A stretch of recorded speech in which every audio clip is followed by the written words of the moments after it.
But now we know. Mystery solved. Yep. Okay.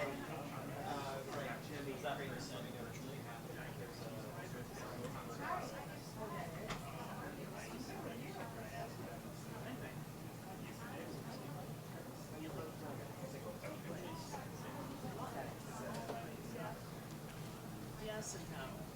You know what I mean? It was just like,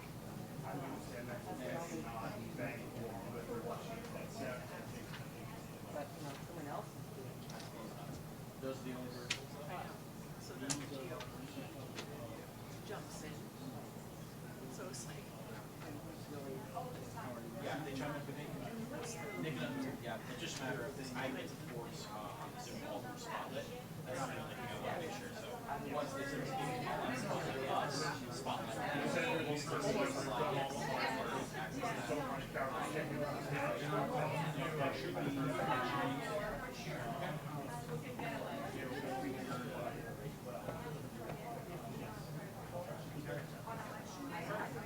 Thanks so much.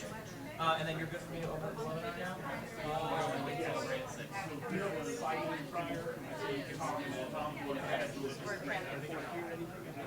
Right now, all of our microphones are muted on our end, so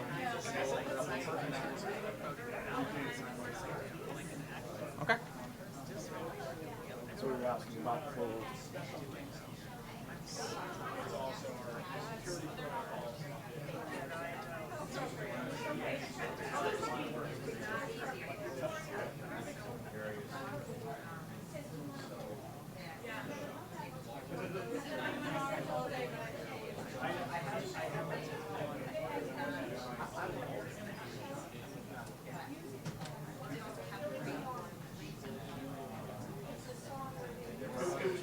It was active and sort of like YMCA, anyway.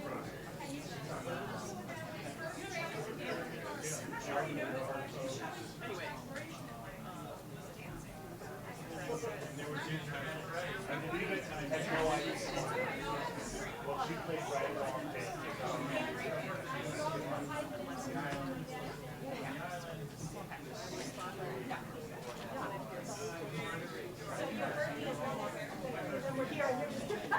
Yep.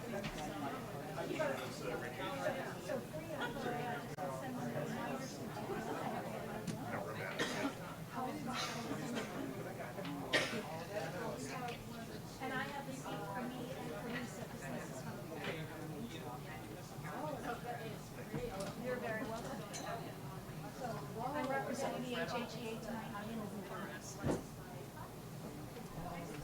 I tried to I know the feeling so far. I haven't really gotten anything.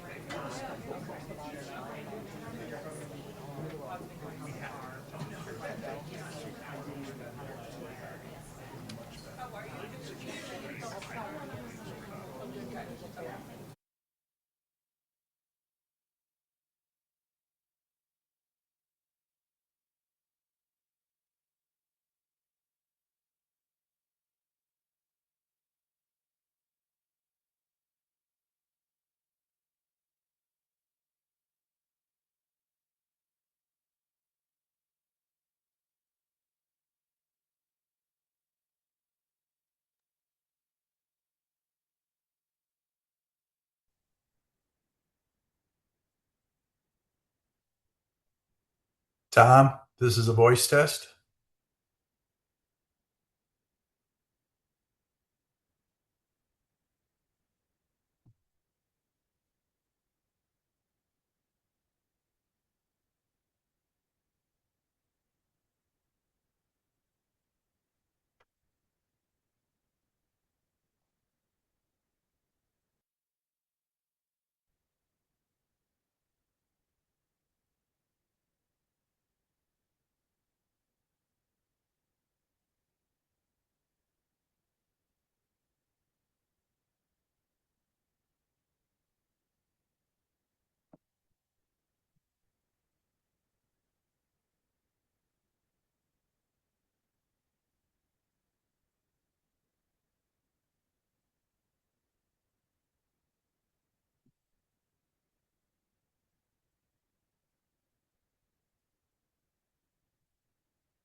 Just a kid and your name. So Brian's planning on me driving back to go for dinner, hopefully in time. It might be So I would love to work with you and get something installed. That'd be amazing. Me too. And I live 2 minutes from the district. I'm a resident too, and both my kids are residents. So yes. Good evening, everyone. We'll get started in just 1 minute.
No, it's not. Okay, just checking.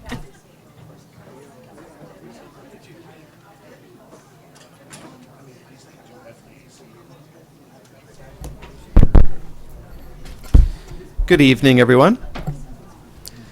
I'm Tom Congdon. I'm the Executive Deputy of the Department of Public Service and the Chair of the New York State Decommissioning Oversight Board, and I'll be calling this meeting to order. Tom Kazmarek, our Executive Director, will go through a roll call. Thanks, Tom. As I call your name, please just indicate your presence. Tom Congdon. Present. John Sipos. Present. Senator Harcum. Present. Assemblywoman Levenberg. I'm here. Maria Antonio. Here. Cindy Costello. Here. Rachel Adler. Here. Christopher Nolan. present. Chris Russell. With Here. NYSERDA. Thank you. I'm here. Joe Leary. Here. Dave Lockbaum. Present. Mike DeLong. Present. Mayor Knickerbocker. And just a reminder, please make sure that your mics are unmuted Present. when you speak. Thank you. Thank you. Commissioner Spear. Present. Legislator Ulai. Here. Superintendent Trombley. Present. Jennifer Waka.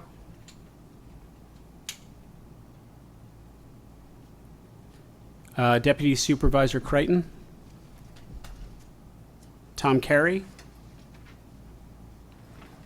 And Rich Nasca. Are there any board members I missed? All right, thank you. So before I turn it back to Chair Congdon, just my normal reminders to make sure that we have a smooth meeting, also a safe meeting. So just please note where the emergency exits are in the room should we need to use them. For those participating in the room and online, keep your mics muted both here and on Zoom unless you are speaking. But as I mentioned a moment ago, please do use your mics and make sure that the green light is on if you're in the room before you begin speaking, and make sure that you're unmuted on Zoom before you speak as well. Reserve the chat feature online for reporting technical issues to our AV team. Only questions that are captured in the Q&A field will be able to be saved and reviewed. And finally, all guests and Finally, all panelists and guest presenters joining by Zoom tonight are asked to use the raise hand function to wait to be called on before making statements. This will help keep an orderly meeting and support tonight's court reporter. With that, I turn it back to you, Tom. Thank you, Tom. If we can go ahead a slide. So tonight we will hear our usual update from Holtec on operations since the last meeting. They are joining us virtually today. They couldn't join us in person. We will also have some oversight updates from state agencies. We are also joined virtually by Paul Gunter from Beyond Nuclear, who will give a guest presentation. Then we will have our public statement portion of the meeting. Before diving in to the Holtec operational updates, do any board members wish to make any statements or updates? I'll start with our host, Mayor Knickerbocker. I really appreciate you making your Village Hall available, and thank you. Thank you, Tom. And as always, everyone is welcome here in our beautiful village of Buchanan. I just want to do a housekeeping issue. In case of emergency, there is an exit door here. Also, please do not use the elevator in case of emergency. There is a staircase behind the elevator, which I saw some of you, very good, walked up the stairs. So, also, I just want to make a quick comment about what was called the Stranded Act. The Stranded Act is no longer. That has just gone defunct. Fortunately, Congressman Lawler has introduced to Congress the economic relief for nuclear affected communities. It is similar to the Stranded Act. I have spoken to Superintendent Mike Trombley and also Supervisor Becker, and we will be working together. I think, it has to be a group effort. We have to get this bill moving forward. And this is in reference to the spent fuel casks that are left there. As everyone knows, the Entergy and Holtec, all the nuclear companies are reimbursed for the storage of the spent fuel.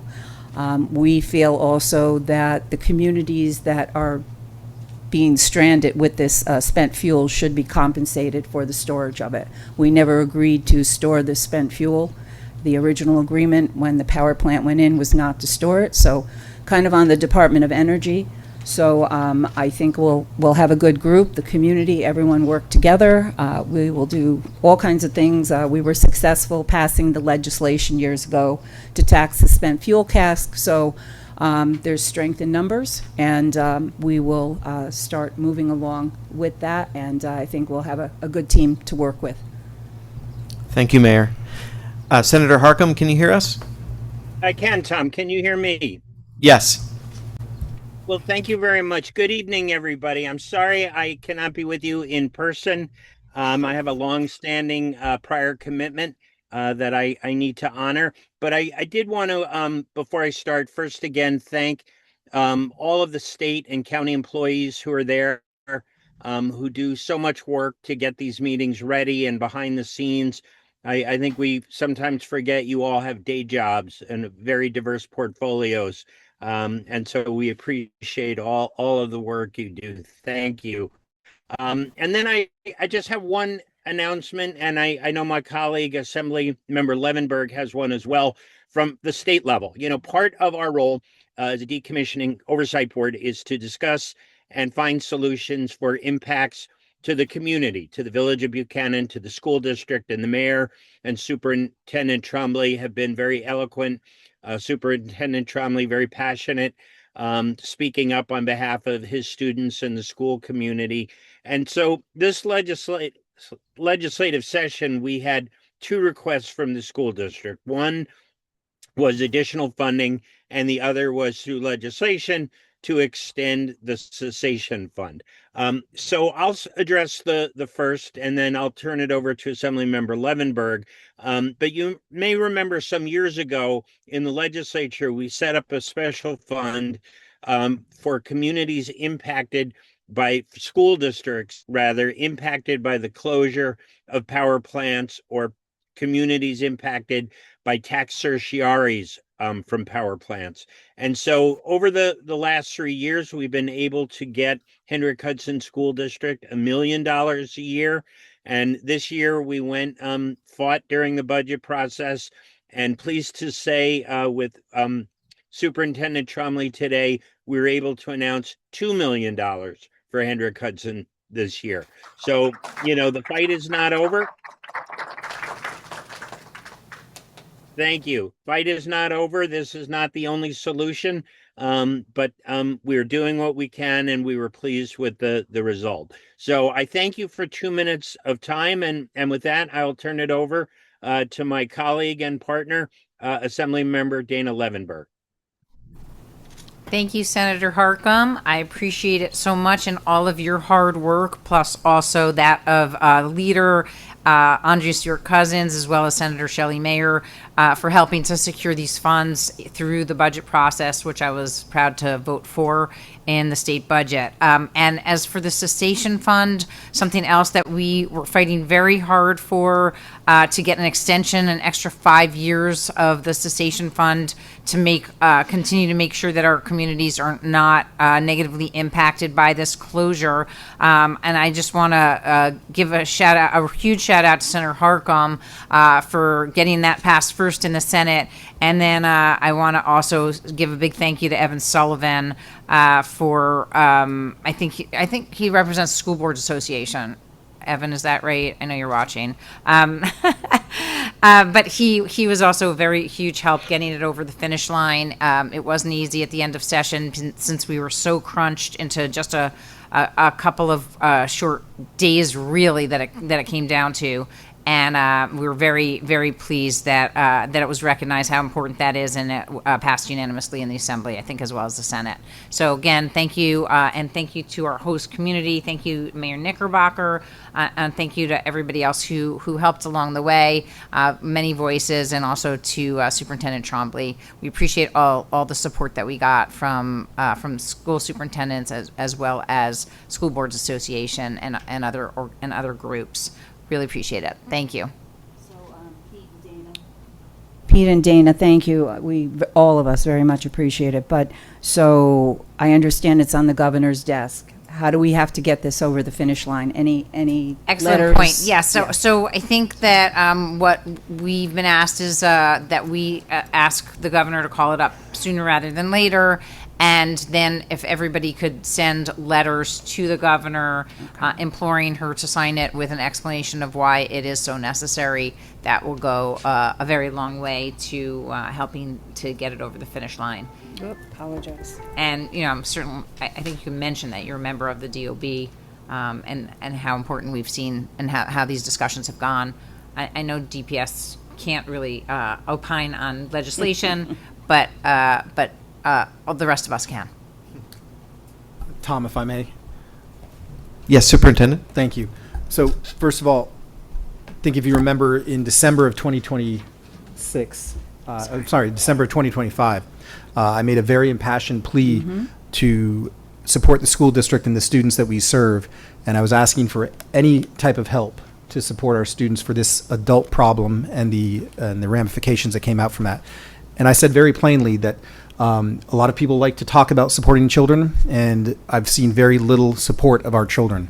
I do want to thank Senator Harcum, Assemblymember Levenberg, and many voices in this room as well, especially from our partners at our Hendrick Hudson Education Association, our PTA Advocacy Committee, and many members of our community who have supported the work, let Dana and Pete know that they were behind it. And so I do want to thank explicitly Dana and Pete for their efforts to get it across the line and to really put children at the end of their decisions, and this will truly have an impact on them. So thank you very much.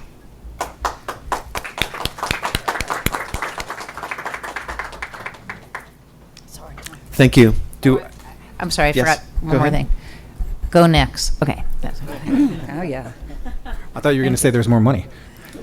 Thank you. And look, as chair of the DOB, we certainly can convey the sentiment from board members on the bill, and we will do that. And as Assemblywoman Levenberg said, agencies don't comment on pending legislation, but I can certainly convey the sentiment from the non-state agency members of the DOB. So thank you for that. Any other board members wish to make any comments before we get started? Okay. And I want to welcome Jim Creighton to the table. Hey, Jim. Hello. Apologize for being late. No worries. So glad to be here. For speaking during the course of the meeting, please remember to push the button, get the green light. I'm having a day. Sorry, Tom. a little humor here in between everything. Thank you. Matt Johnson from Holtec is prepared to give an update on decommissioning activities. Matt, can you hear us? I sure can, Tom. Can you hear me? Yes, we can. Thank you. You can go ahead and get started. Excellent. All right, so first of all, I would like to thank you guys for allowing me to present remotely tonight. I also had a long-standing family commitment, so able to be two places at once here, so I appreciate that.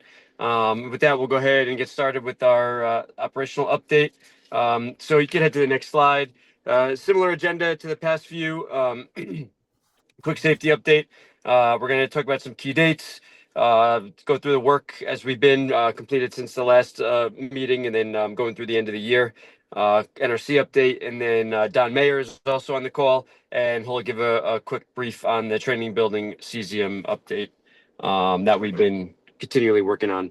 So next, our safety just for this week at the site, our nuclear safety message for this week, integrity. So the core value there is integrity cannot gain trust, and high level of trust is critical to showing our activities. Hey, Matt. And Matt, can you hear me? This is Tom Kazmarek. Matt, sure we're having a can. little bit of feedback on your end. Okay. See if I can fix that.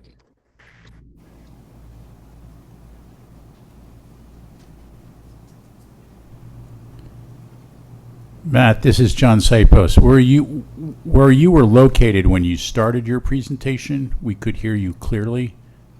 It sort of trailed off when you got into the substance. So I don't know if it's a locational issue of where you are.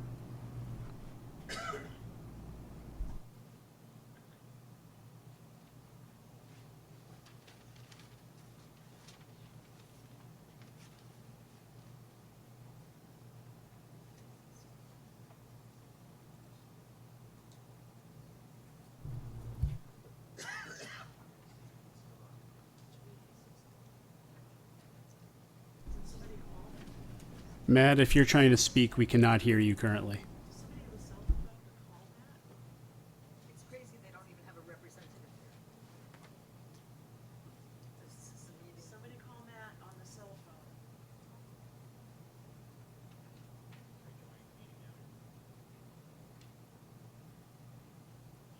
Just tells you how much they care. Yeah.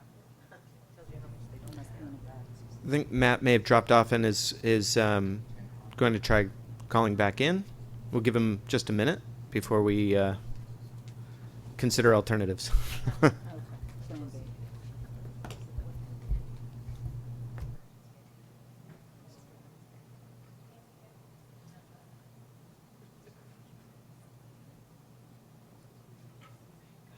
Tom, this is Don Mayer. Can you hear me? Yes, we can. He is trying. He says he's trying to get right back on. Okay, we'll give him another minute. If he can't join, then I can try. If he's unable to, I can take us through his slides from a high level. Okay, that'd be. Thank you, Don. We'll give him another minute to try to sign back on, and if that doesn't work, we'll call on you. Thank you.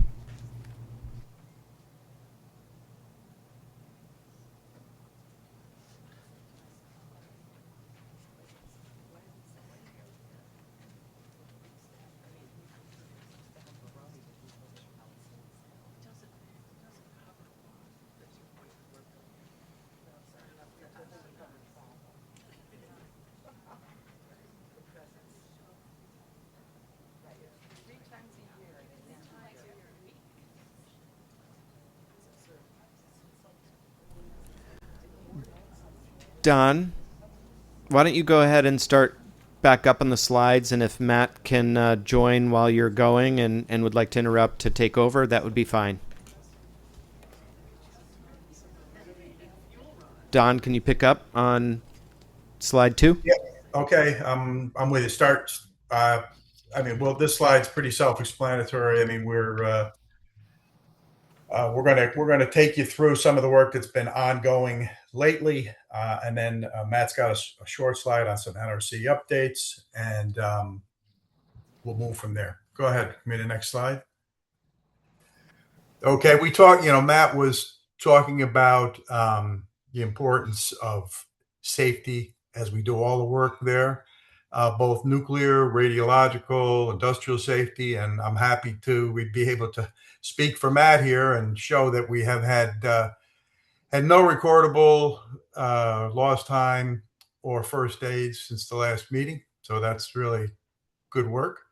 And the dose for the workers that are performing the tasks at units 1, 2, and 3 are below their respective goals, which is what we want to see. That just demonstrates that the site is managing the work and the workers are performing in a way to reduce their own dose, their own radiological dose. Okay, next slide.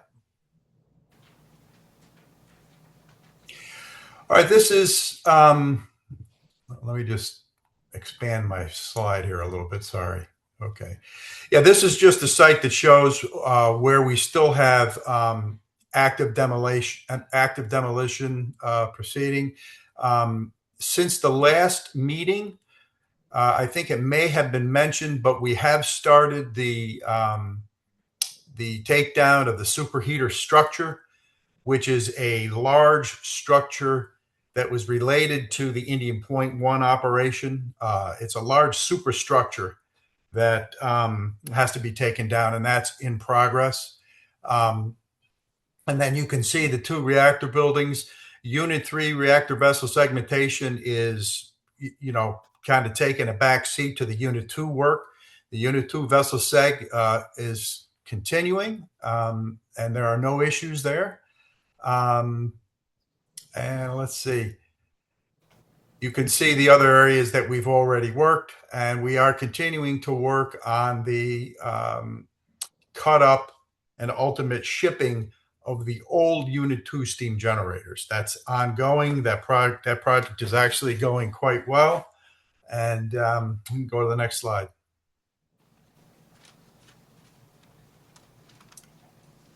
Hey, Don, can you hear me? Oh, all right. Yes. Yeah, Matt, I just was taking him through the some of the work that we've performed, and now we're on the slide, still continuing with some of the active and removed Excellent demo work. All right, thank you, Don. Thanks for filling for Matt, I'm really sorry, but you're still Don, breaking up. Your voice is choppy. Must be a bad connection. Better, That's a little better. Give it a shot. All right, we'll give it a shot. All right, let's try. So no. Matt, I'm sorry. It's just your voice isn't coming through clearly. I'd ask Don to continue the slides, and I don't know if there's a landline you could dial into or what from wherever you are. But Tom K will communicate with you via text, Tom, to try to get you back on. All right. So Don, take us through back to slide 5, please. Okay, we just talked about slide 5. This just shows some of the work that has been proceeding. Fuel oil storage tanks removed. There was an old hazardous waste building that's been removed. The Met Tower's been taken down. And there's a building there that says 40 on it. That's been demolished. So there's active work continuing. Next slide.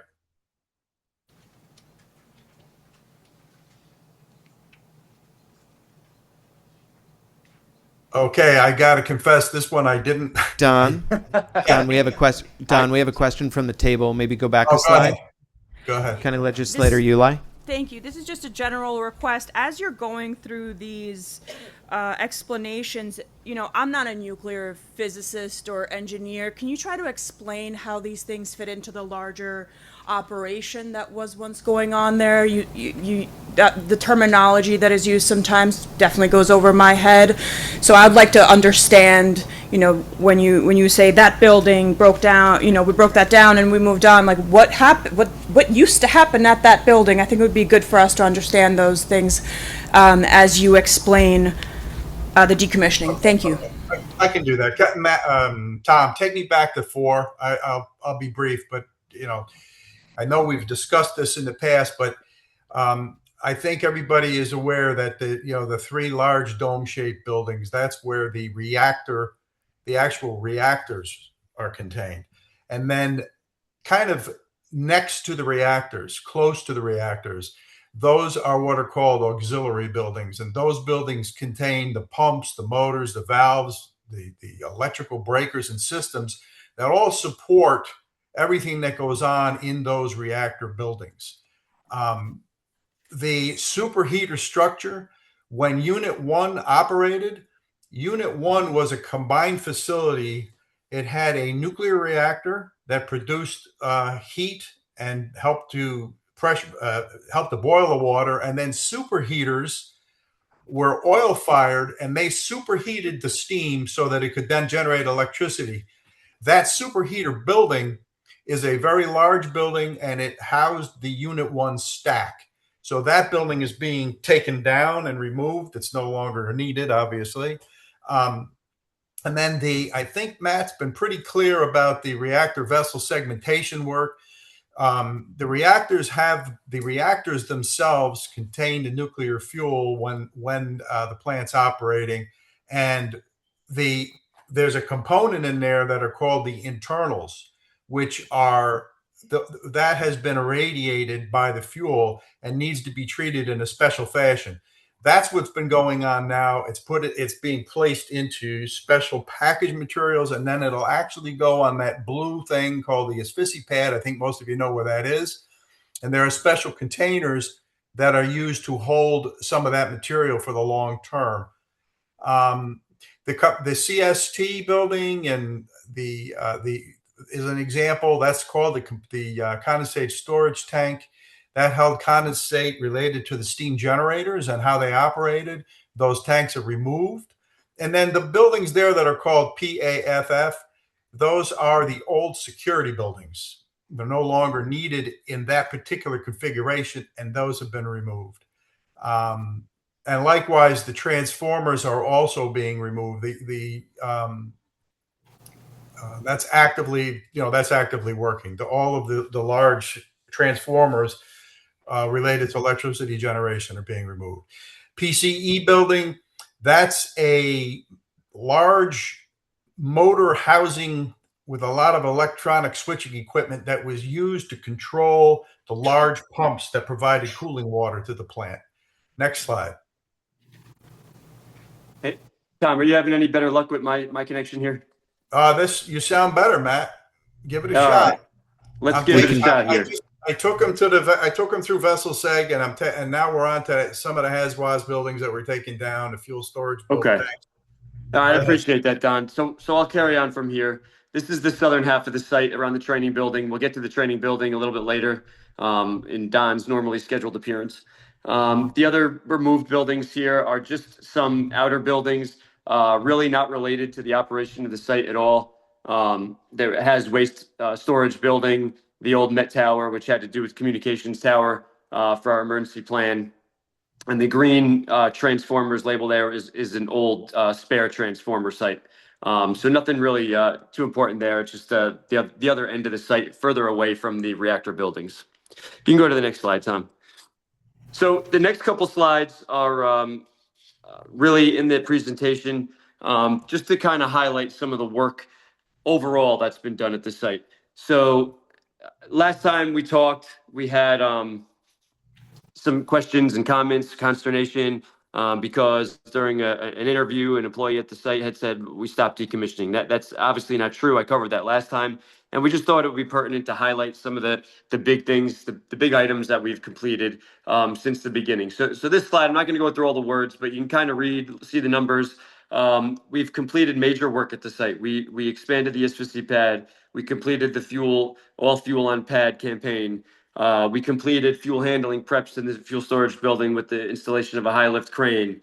Waste handling, over 470,000 tons or cubic feet, sorry, of waste has been shipped off site. And then the bottom box there, we continue to retire systems that are running in the plant, or that used to be running in the plant. And retire means to isolate, drain, get rid of the system in totality. On the next slide is just a continuation of that. So Don kind of covered some of this already. We continue at reactor vessel segmentation Unit 2, and then we'll follow on to Unit 3 after that. Unit 1, I'll talk about in just a few minutes. Component removal continues there, as well as the segmentation of the Unit 2, old Unit 2 steam generators up in the mausoleum. And then conventional side demolition, really this year focusing on that old superheater building, and then some of the large equipment clearing in the turbine buildings and others, where we've taken out old heat exchangers and other components that we were able to remove. So the point of these two slides is really just to highlight that there's been a lot of work done at the site, and we continue to be performing a lot of work. And the plan is to continue to do so to safely decommission the entire site. On the next slide, Tom, you'll see some dates. So I really hoped this would highlight the major dates for what I'm calling major demolition, and specifically the turbine buildings, fuel storage buildings, and the vapor containment buildings.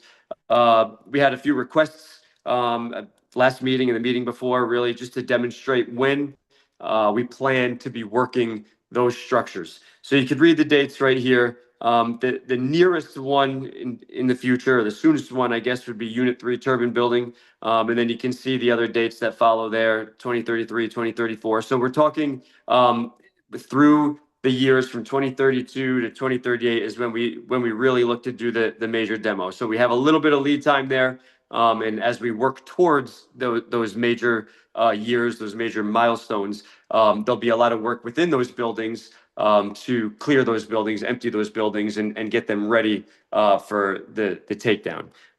So those are those dates that we currently have, and I will continue to carry those in the presentations. And if there's any major changes to any of that, I will make sure that the DOB is aware and follow the proper channels there.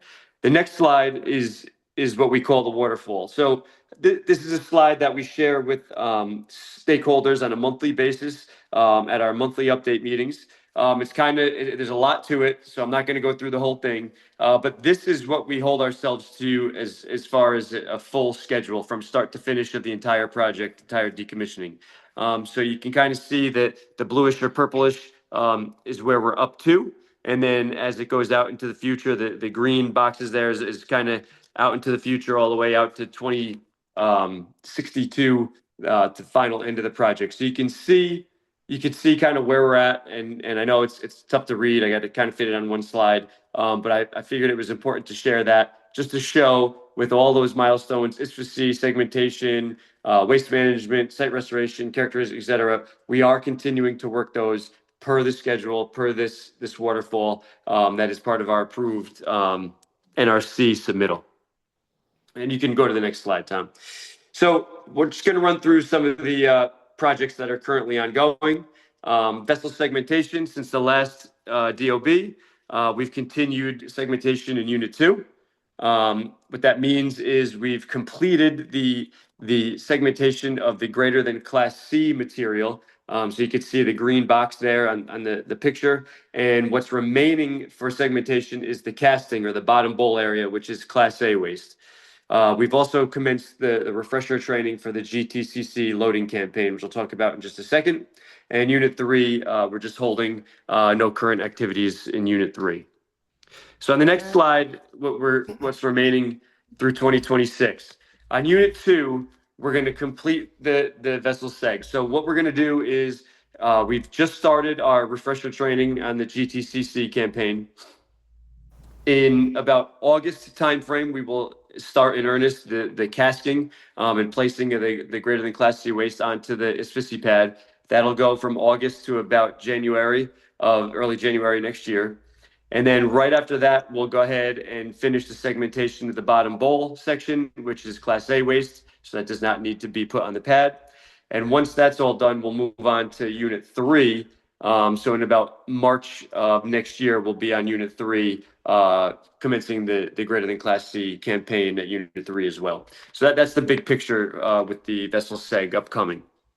Matt, this is Next Mike slide. DeWalt from Riverkeeper. Can I ask a question? Could you explain why Unit 3 is taking a backseat to Unit 2? Yeah, it was just when we had moved the equipment to Unit 3, when we had moved the equipment from Unit 3 to Unit 2, we had to just make a decision whether we continue through and finish, or we go back and forth, and it was just more efficient for us to go ahead and continue where we were on Unit 2, and then move it one more time back over to Unit 2 instead of back and forth is all. Just a scheduling, a better way to schedule it for us. Thanks. Yep, no problem. Good question. Can I ask so one for quick Unit question? 1, Tom? go ahead. Can I ask? Yeah, I just wanted to know if we have a breakdown of who's working on the various jobs right now, and which organizations, which labor groups are there, and how many? I mean, I don't have. I can give you the total number. We have about 300 people on site per job. I don't have that right in front of me. I could take that back and I can certainly get that for you. But we have about 300 people on site. About half of that is HDI or HSI, Holtec Security, and the other half is trades. So that's RP, that's iron workers, electricians, fitters, laborers, carpenters, etc. And they're split up amongst the jobs, whether it be vessel seg, steam generator, Unit 1 demo, conventional demo.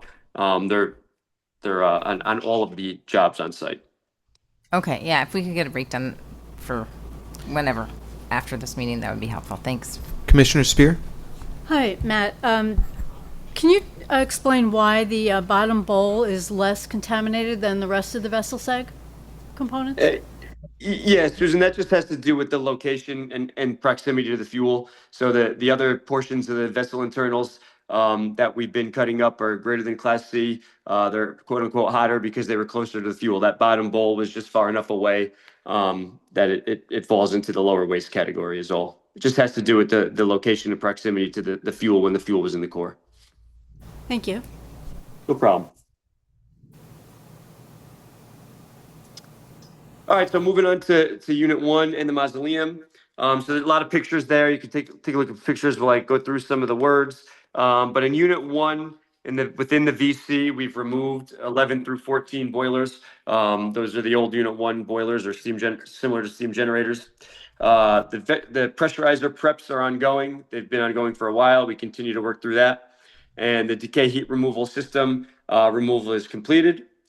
We continue working through the nuclear service building, which is just one of the support buildings within Unit 1, on the Rad Monitor 60 vent removal and the demo within the elevations 33 foot and 43 foot. That's just really removing materials and older systems, retired systems within those areas. And then up in the mausoleum, currently we're working on completing 21 steam generator. That was the first of the old steam generators, and that is coming to a close. Through the end of the year, we'll continue within the VC working through the pressurizers. So the preps we've been working through, and we've now started to work the removal. Within Q3, we'll be starting the 33-foot tank removals, and then the abatement and piping removal is ongoing throughout. That'll go throughout the entire year, just as we move from section to section. In the CSB and the NSB, the support buildings, unit in 33-foot will complete in Q3, and then 43-foot we expect to complete within the final quarter of the year. Up at the steam generators, we're ongoing with the first one that's coming to an end here shortly, and then we'll be moving on to 23 steam generator, which will be the second steam generator within the mausoleum. And as soon as 21 is completed, we'll move to 23. So we are doing some prep work to that second steam generator, and then we'll move on to removal of the steam dome and the actual segmentation of that one as well.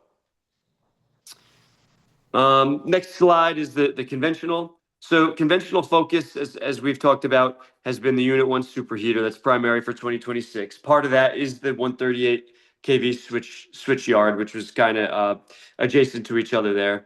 And then the Unit 1 house service boiler and some of the associated tanks is our secondary focus. So the pictures there are kind of hard to tell, but this is just some of the above shots of the superheater structure. It is a large structure. It's tight between Unit 1 at the Unit 1 VC and the old superheater building. So if you look closely there, you can see some of the switchgear was removed and some of the other components just really which were interferences. So then we can get into the structure itself, the large metal structure, and start taking that down. And that's really it on the conventional side. The next slide is the NRC updates. So the NRC inspection report for quarter 1 and 2 is expected in July, and we don't expect any issues within that report. Most recent inspections were in March. We had a general inspection and then specifically an ISFSI inspection. Then in May, we also had a general inspection upcoming. We have the week of July 20th will be an on-site inspection with a REMP focus.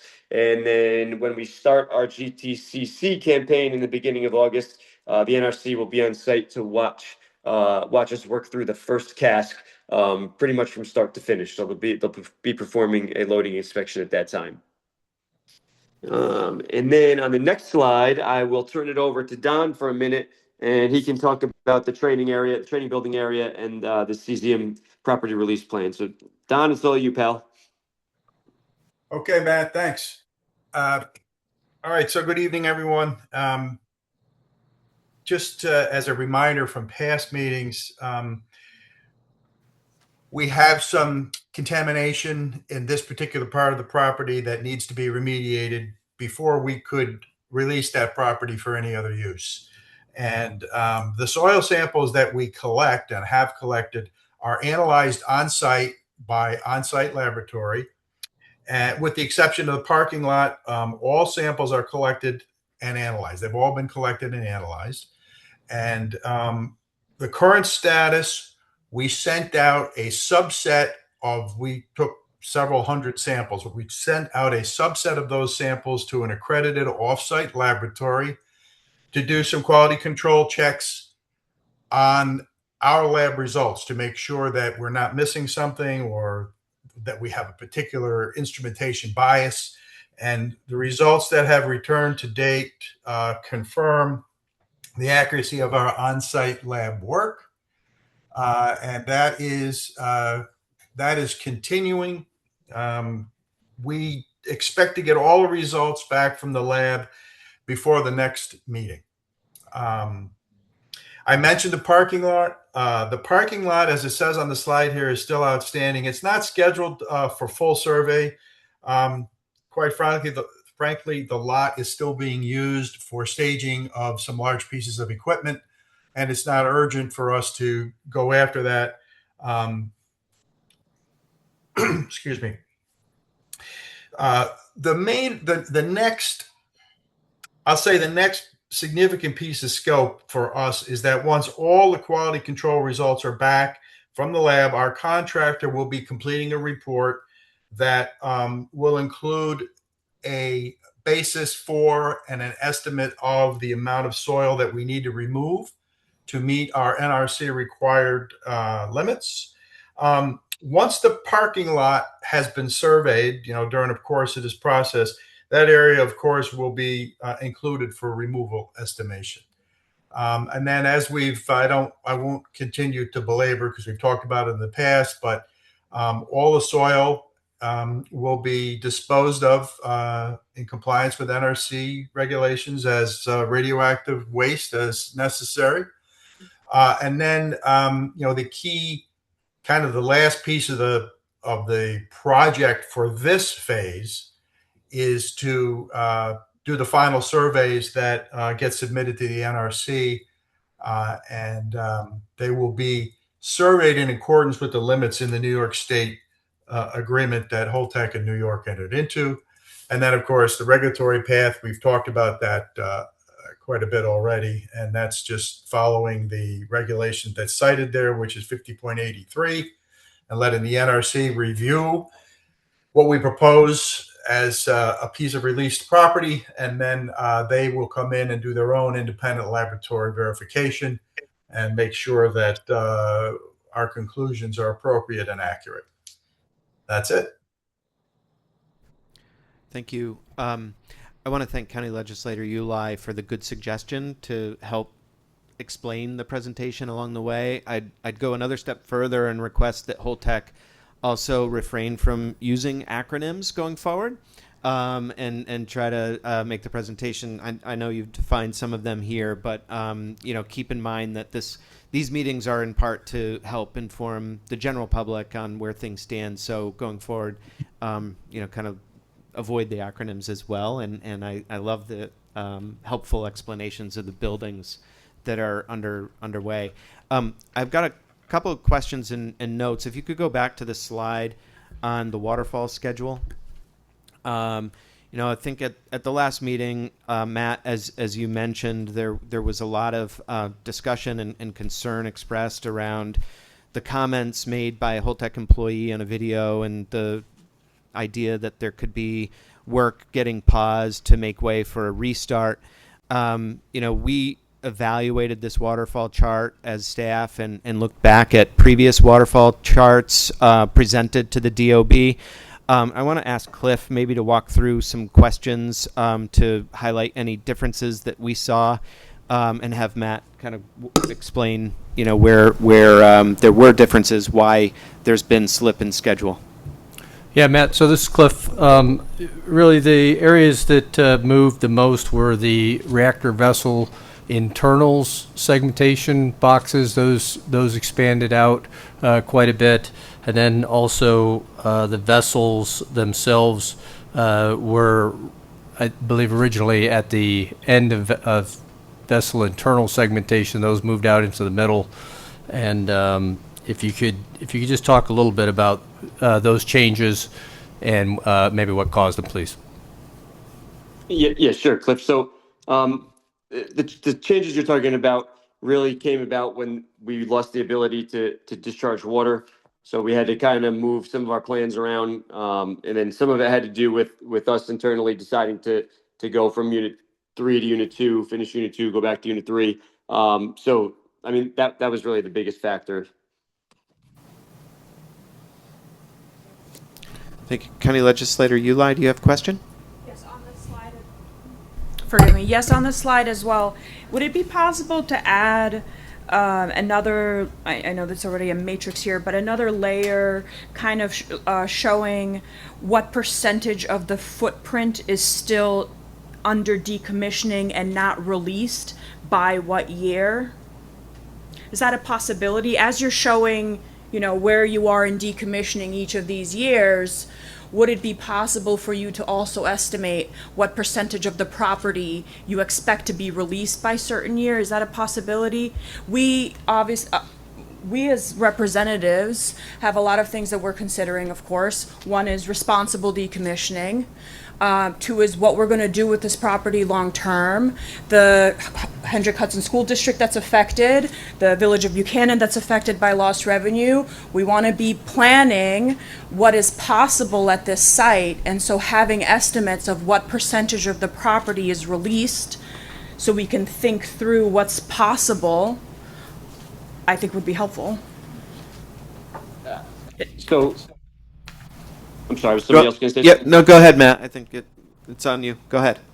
Yeah, so I mean, I'll certainly take that back. I'm not sure this waterfall chart is specifically part of our submittal. So I'll take that back and get back to you with a better answer. But I'm not even really sure how we would do that right now. But I understand what you're looking for. I'm just not sure how that would work here, but I'll take that back. Well, I think for the group, the first area of the site being considered by Holtec to release is the training area, is it not? Yep. Correct. And what's the earliest date by which you think that could get released, given the ongoing remediation, et cetera? I don't have a good an even postulation for that right now, Tom. I just don't. Would you say we're still years away? I mean, I would say we're quite a bit away. I don't want to commit to anything, but yeah, we're quite a ways away. And Matt, this is John Sipos. If I could ask a clarifying question on this concept of partial release or early release, is that something that Holtec makes the decision unilaterally, or is early site release something that the Nuclear Regulatory Commission decides? No, we can decide if there's an area of the property that we would like to attempt to release, and then we have to work with the Nuclear Regulatory Commission to be able to release that piece of the site. So we started with the training building. We've run into these issues, and now we're working through that. But yeah, that's up to us if there's something we would like to release, right? But from a regulatory perspective, ultimately it is the Nuclear Regulatory Commission's call, yes or no? That's correct. In the end, we have to obtain the approval. That's right. Thank you. Tom. Sorry, Teresa. And Superintendent Trombley, go ahead. Yes, and our county legislator asked the specific question I was going to ask, but to take that even further, could we review what release looks like? What's the next steps? Who weighs in on that decision? What would possible release opportunities and options be? Well, I believe that's like what to the follow up on NRC that. presented. Was it last DOB or the DOB prior to? They came and gave a presentation on the process. Correct. Could we review? So more than that, if you don't mind. Right, I have these questions as well. So can you remind us how big that property is, the partial release property that we're talking about? What percentage of the total site? Was it like 20%? No, I don't remember off the top of my head. I mean, listen, I'm quite honestly not going to be able to answer the specifics. Okay. To that you guys are looking for. So what I'd like to do is come back.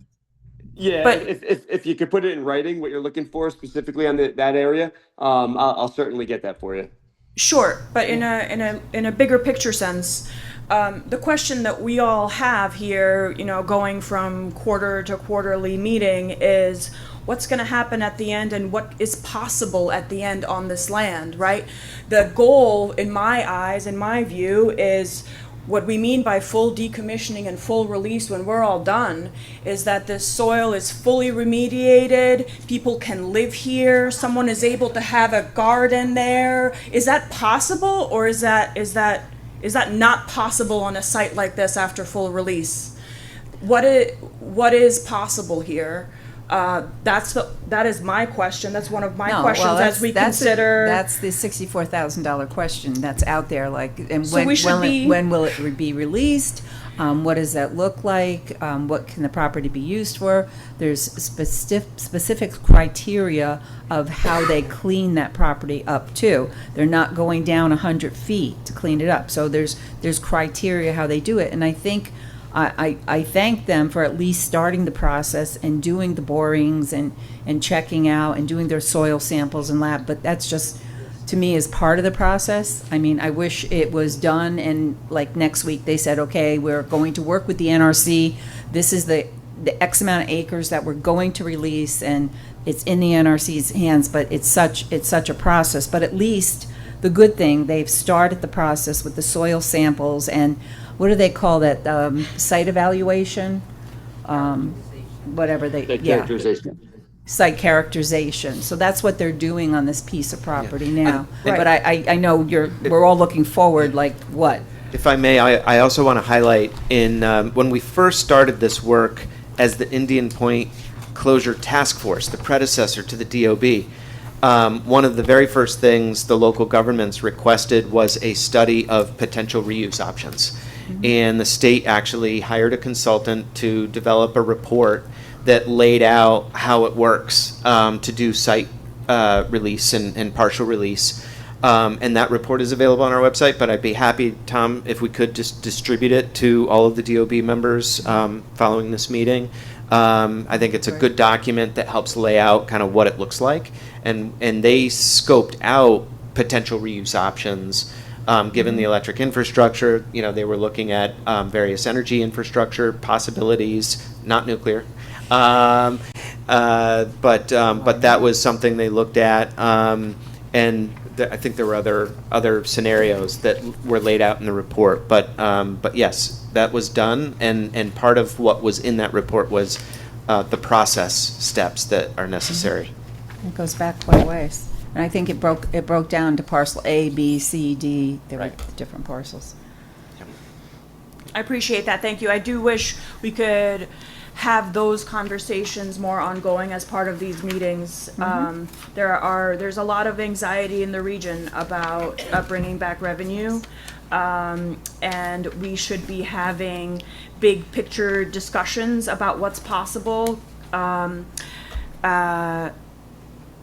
to figure out what we're going to do there. And I understand, as the mayor has said before, right, the exact property is under the purview of the Village of Buchanan in terms of codes, but there's a reason why we all sit on this Decommissioning Oversight Board, and it's because we all are vested in its future, and we all care about what's going to happen there. That's good. I'm glad. We're all on the same page. Yeah. And beyond what James Creighton, Town of Cortland, beyond what is possible or theoretical, I think what the specific question is what is actually being considered. So if there is anything that Holtec is actually considering at this point, we would like to hear that, because that is something that all of the entities, the village, the county, the town, would like to be able to assess and weigh in on and understand whether or not this is something we can get behind and assist with, or something else.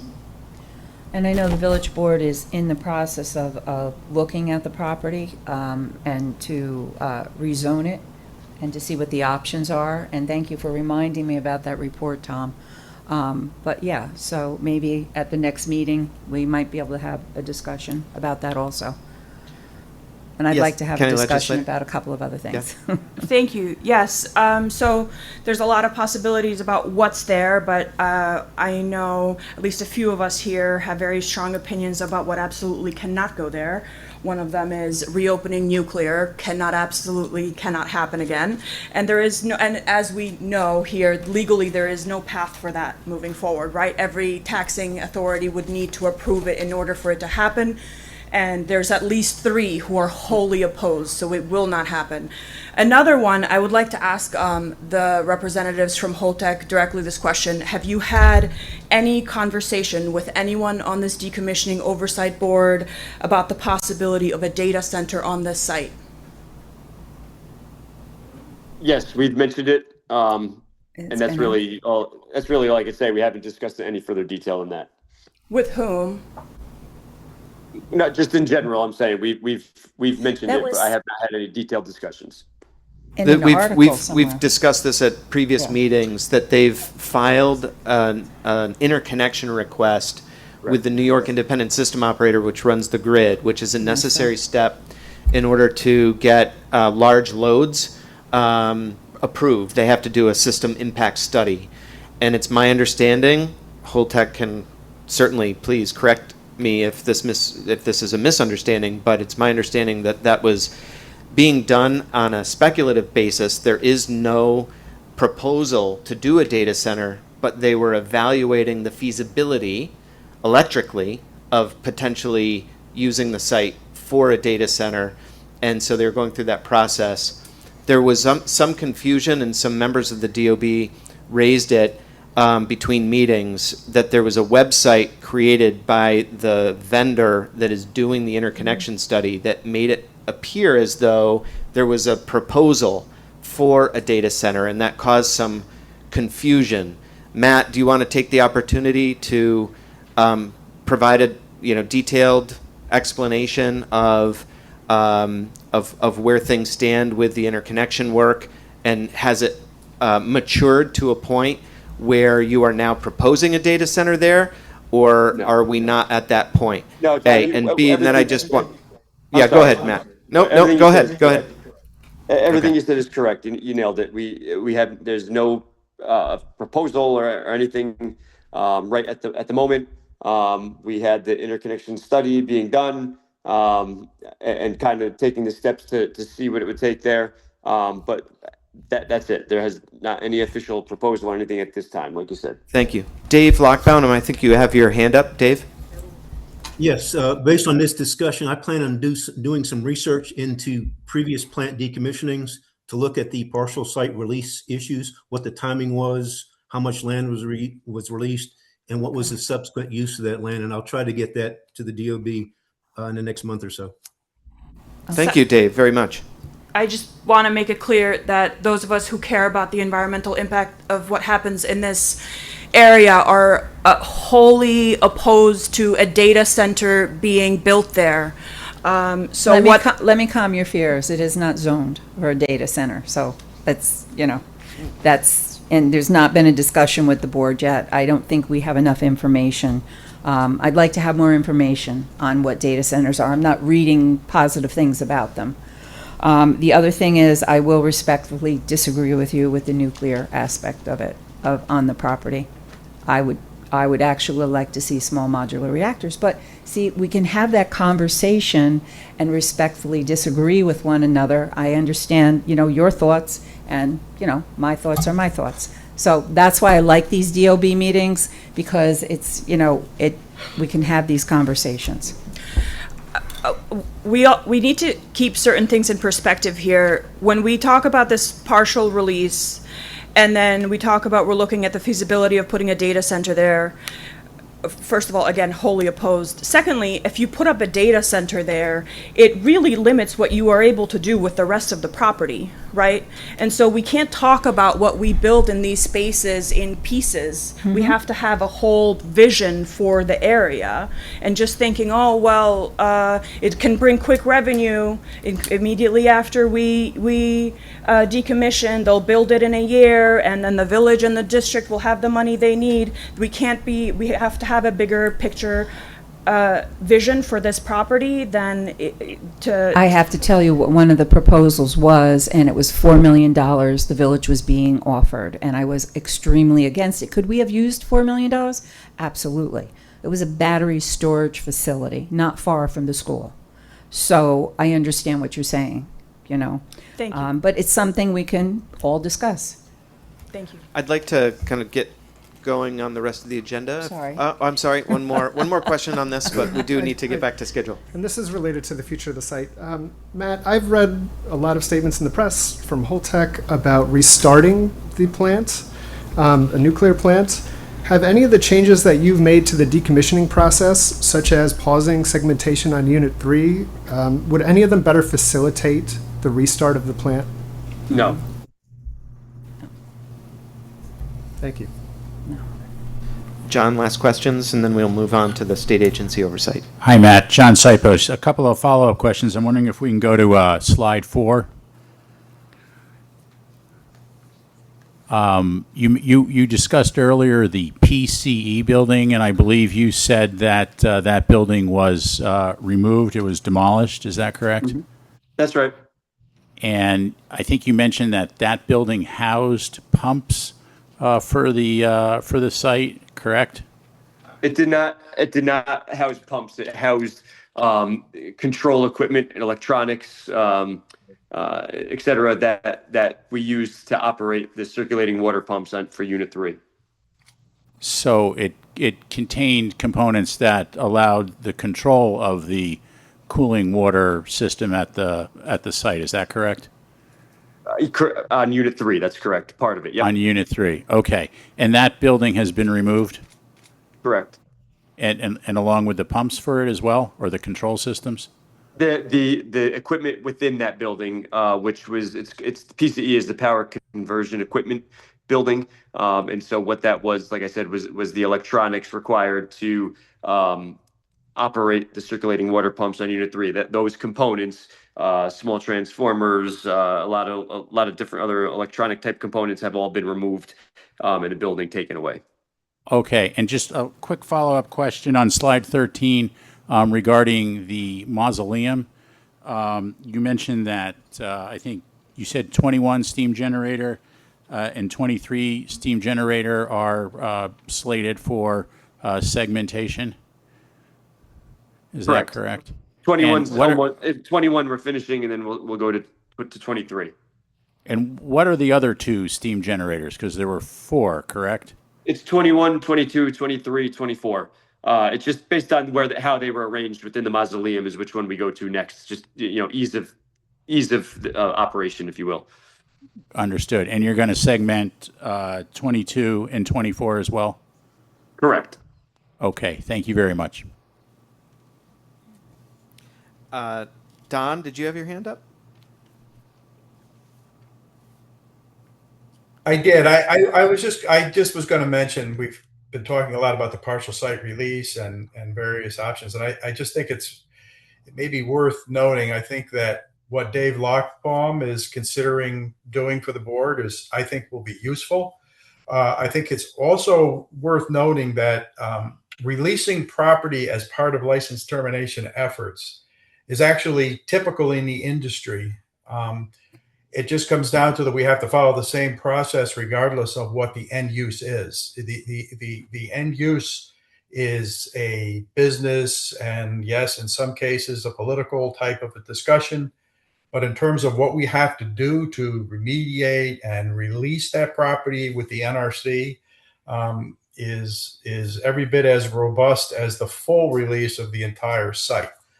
But these are done as kind of piecemeal operations if they make economic sense, as well as they fit within the schedule. So I just wanted to make that comment. Thanks, Don.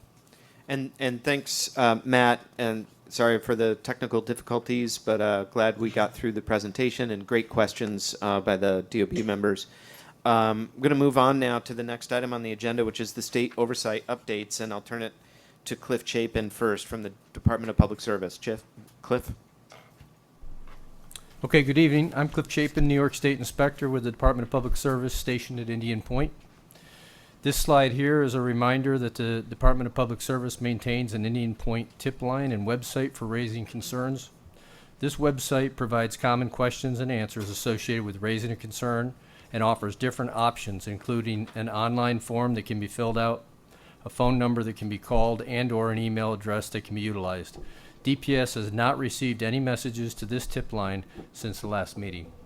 Next slide. Holtec continues to maintain 4 of the Reuters-Stokes radiation monitors in service. These monitors are the 4 closest monitors to the Buchanan-Verplanck Elementary School. The monitors continue to show stable background radiation levels as expected. Next slide. Since the last DOB meeting, the DPS reviewed the annual radiological environmental operating report and the annual radioactive effluent release report. The annual effluent release report confirmed that there were no batch radioactive liquid releases in 2025, and the annual environmental report found no measurable activities above background associated with Indian Point. Next slide. Holtec has continued to hold monthly project update meetings in accordance with the joint proposal. These meetings are attended by the New York State Department of Public Service and the Department of Environmental Conservation. As part of the walkdowns that I do while I'm on site, I've recently walked down demolition project areas associated with inside Unit 1 containment, the Unit 2 steam generator mausoleum, and Unit 1 switchyard and superstructure demolition. Next slide. The annual report on status of decommissioning funding was submitted by Holtec to the NRC in March. The report confirms that Holtec has maintained more than minimum required trust fund balances, including those associated with the joint proposal. DPS staff are currently scheduled to meet with Holtec next week in accordance with the joint proposal to discuss the status of decommissioning trust funds. Next slide. This slide shows the status of the 3 separate trust funds from the end of 2021 to the end of 2025. I'll now turn it over to John Sipos. Thanks, Cliff. I'm going to start off by discussing the Save the Hudson litigation. As folks know, and actually I should say that my presentation is going to be based on publicly available information and having reviewed the docket in this case. As folks here probably are aware, last September 2025, a federal trial court determined that the legislation in question was infirm from a constitutional perspective. The state of New York, represented by the Attorney General's office, filed an appeal, and that is the name of the case. That's the docket number at the appellate court. The appeal has been fully briefed. Briefing was completed in last month in May of 2026. Folks have requested oral argument in the case, and the parties will be waiting to see when and if the court schedules such argument. If we can go to the next slide. There are various proceedings occurring at the Nuclear Regulatory Commission. I will note, just as a general matter, there's a review, an organizational review going on at the NRC. Folks should be aware of that in looking at these proceedings. There are aspects of radiological protection, reactor licensing, and the third topic here is the decommissioning rulemaking. That's a rulemaking that started in the fourth quarter of 2014, 12 years ago. And last week, the NRC staff and commissioners indicated that they were going to be re-looking at that rulemaking. And so we provide the numbers there for folks to look at. John, could we pause for questions? Okay, sure. Go ahead. Various updates on decommissioning. We have the website address here for the DOB and how to monitor other federal proceedings as well. We have the links there. If we could go to the next slide, please. Holtec is undergoing a review of whether and how to reorganize its corporate structure. There is an NRC aspect and a New York State PSC aspect. We provide the docket numbers here. And there is, I will note, a PSC proceeding. It was started a month ago. We have the case number there, 26E0314, and the community and the public are able to look at the docket. They'll, I can't speak. I really can't speak, and prejudge that proceeding. Suffice to say, there will probably be more filings in the future. And I think that's it from a regulatory perspective. I was going to hand it over to Maria at DEC now. As a reminder, DEC has the oversight of the consent order requirements. One of the requirements is a remedial site investigation for which a scoping work plan was prepared. The scoping work plan was approved by DEC in August of 2022, and it was updated by Holtec in May of 2024. This scoping work plan identified a series of areas of concern known as AOCs, for which area of concern Holtec will submit a work plan. For each one, Holtec will submit a work plan. The work plans will be approved by DEC and will be announced and distributed to the public via fact sheets. The DEC's website on the Indian Point decommissioning provides links on the approved work plans. Next slide, please. The first area of concern investigated was AOC 118, which refers to the Lafarge area located south of the Indian Point Energy Center. This is formerly the Spectra construction area. The investigation took place in the following steps in chronological order. DEC approved the draft work plan in October of 2023. Holtec completed fieldwork in May of 2024. Holtec submitted the remedial investigation report to DEC in August of 24. DEC provided comments to Holtec in July of 2025. Holtec submitted a revised report to DEC in August of 2025. and DEC provided a second round of comments on the revised report in November of 2025. A week from today, Holtec will discuss their responses with DEC. No other remedial investigation work plans have been submitted to DEC to date. Next slide, please. DEC has oversight of 2 speedies permits for the facility. The first permit governs discharges from the main facility.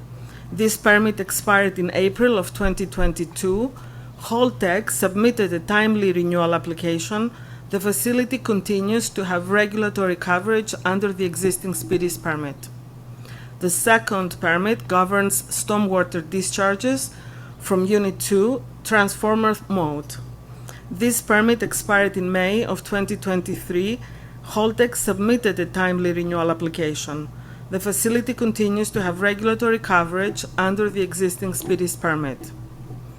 After requests from the public, DEC held back processing of this application in order to combine both speedies permits.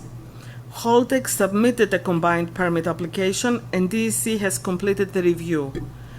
Due to the Save the Hudson litigation, the DEC is awaiting a final court decision before providing a draft speedies permit for public review and comment. And that concludes the DEC's report. Thank you, Maria. Superintendent Trombley, did you have a question? Yes, thank you, Tom. Didn't know if my mic worked. I spilled something all over it, so I apologize. I cleaned it up. Could we go back to slide 13, DPS oversight activities that examines the decommissioning trust fund balances?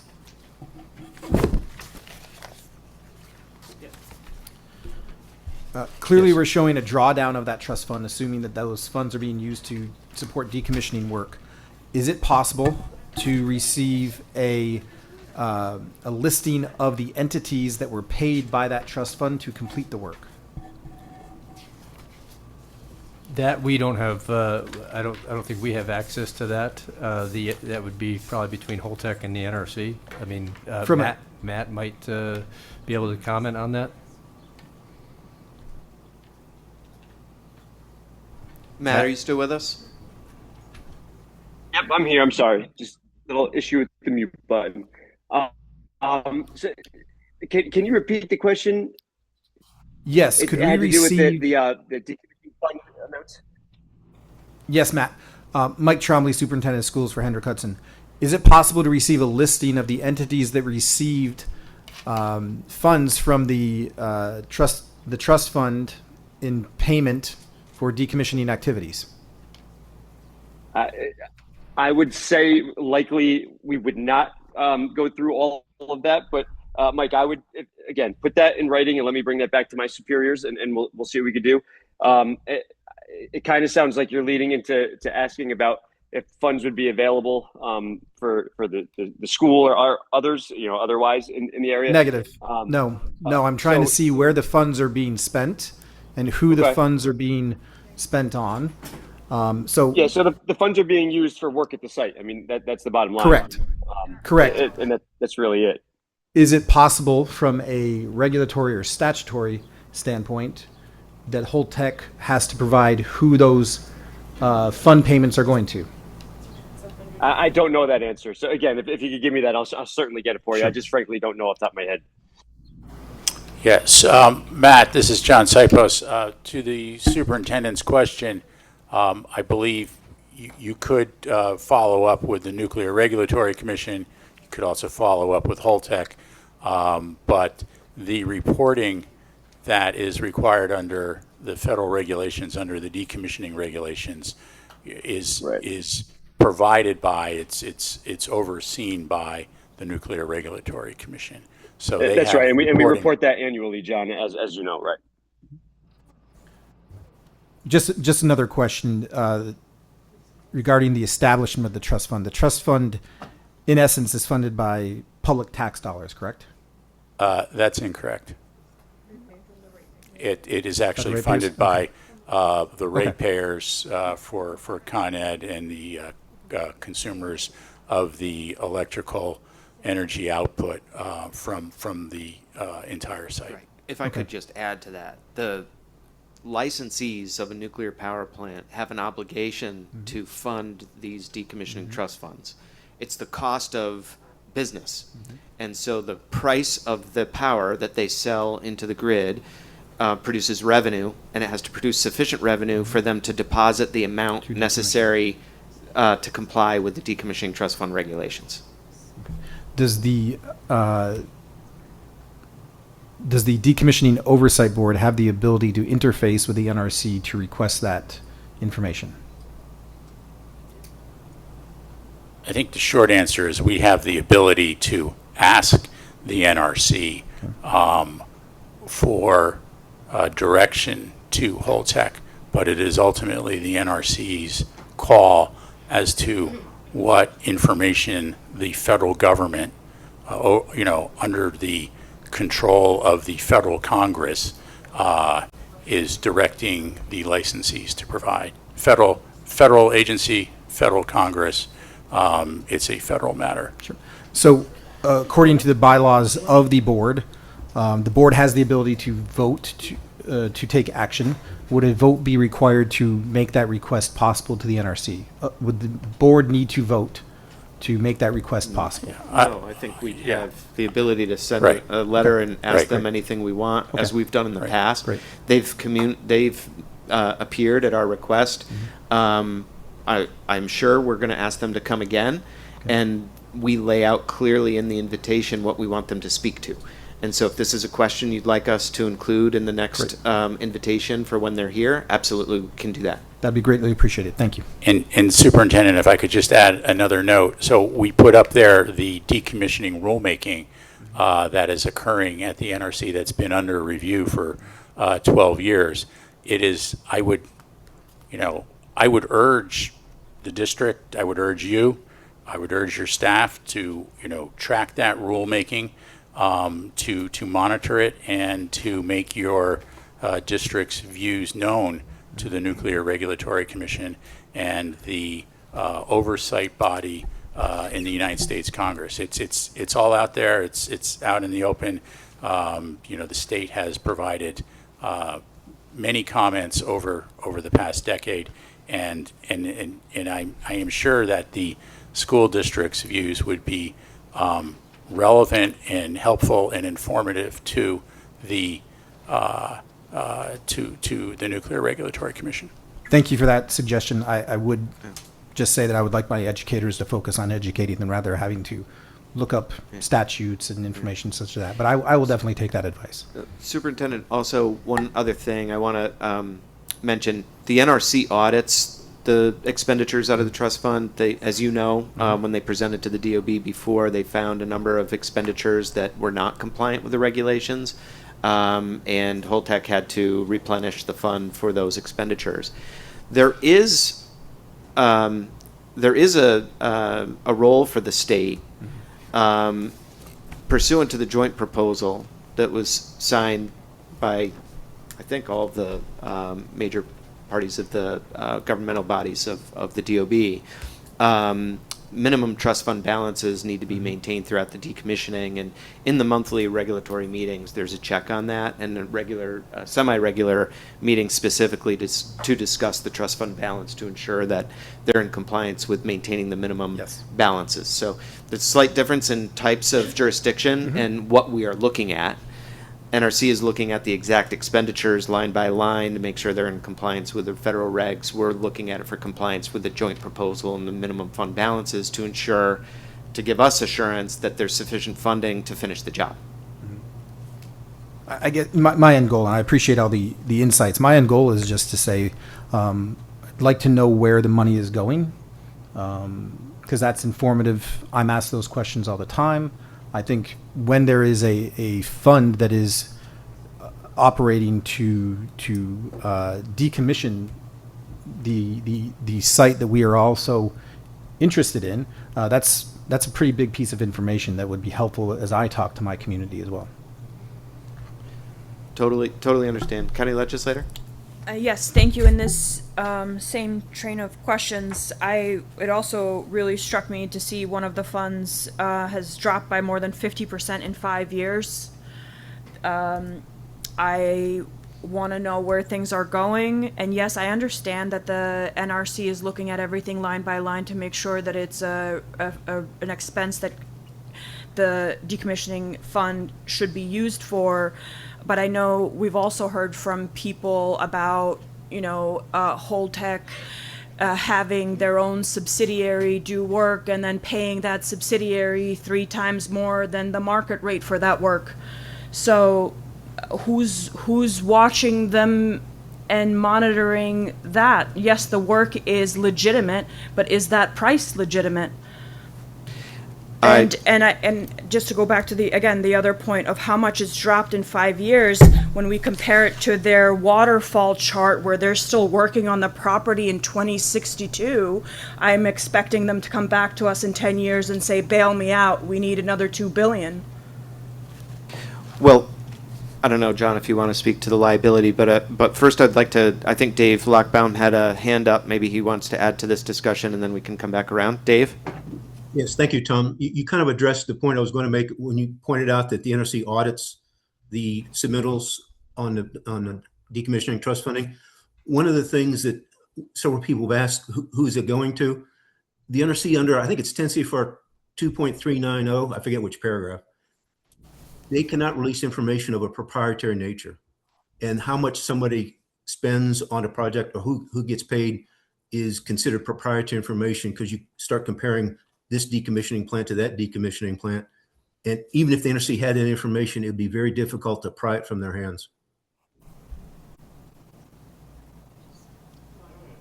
Thank you, Dave. I just want to point out, and I think Holtec has said this themselves at presentations when talking about the Decommissioning Trust Fund, that when they took ownership of the site, they took on the liability to complete the job. They took on the decommissioning trust funds. They took those over. The upside to Holtec, if they finish the decommissioning at an expense less than the decommissioning trust fund balances, is that they own the fund. And as long as NRC clears it, that's the upside. The downside is the risk that the funds aren't sufficient to finish the job, because they have the liability to then be responsible for the full cleanup. With all due respect, that their promise means nothing to me. That I can see them filing for bankruptcy. I can see them putting us right back on our plate and walking away from it and saying, we don't exist anymore, you deal with it. So with all due respect, I have no... I understand, and I'm just saying what the law is and the So liability. that's It's why not we a need promise. to monitor the funds, because I don't trust them. And that's why we put the minimum trust fund balance in to watch the spend rate, so that we have an outlook going forward. But I totally understand the point, and it's a concern I think we all share. I just wanted to make sure I made the point that it's not a government fund that needs to be replenished by government. This is a privately owned fund for the specific purpose of decommissioning. And this company chose to get into the decommissioning business to take on the risk of completing the job with those funds. I just want to add to that, pointing out the 50% already expended in certain funds, that we still have 40 years to go till the end of the end of the chart here. And if we could just point out, privately owned fund funded by our ratepayers into the system. These are all the taxpayers' money. So it's in a private Ratepayers. fund that was paid by ratepayers. So I get the point, and I don't want to argue, but it is privately owned. It's a privately owned fund. Just like a power plant, any power plant is privately owned. It's funded through ratepayers paying for the electricity. We're consumers of the product, but the revenue generated is privately owned revenue now, right? It's no longer a government fund. And the reason I'm trying to continue the point is because I don't want to leave the impression that this is a government fund that needs to be replenished by the government. This is a privately held fund that operates under tremendous regulatory scrutiny. And they can only spend the fund for very specific decommissioning activities for a reason. It was established under regulation for a reason, and it's absolutely in our interest to make sure that they're in full compliance with all of the NRC regs, and we're going to pose the questions from the superintendent to the NRC, have them come on a regular basis to speak to their oversight of it, and we're going to continue to hold their feet to the fire from the state side to the extent we have that jurisdiction under the JP. Thank you. And this fund is a trust. There are actually 3 trusts.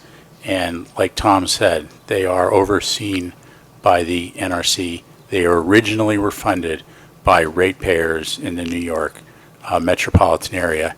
And I think the discussion we've had here tonight has been very good. And I would respectfully suggest that's,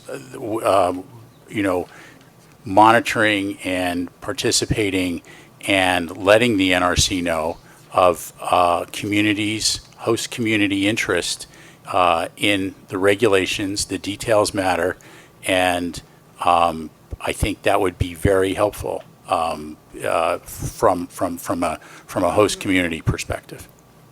Dave Lockbaum, I see your hand came back up. Yeah, just for another layer of oversight, in addition to the NRC auditing the decommissioning trust funding and disbursements, the Government Accountability Office, GAO, periodically oversees that funding to see if the amount that's being put into the trust funds and the disbursements from those funds are adequate to complete the job.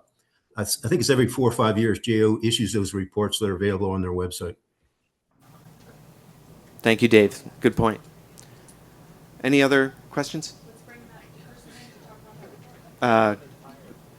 Right, we should consider that. Yeah, I agree. Thank you.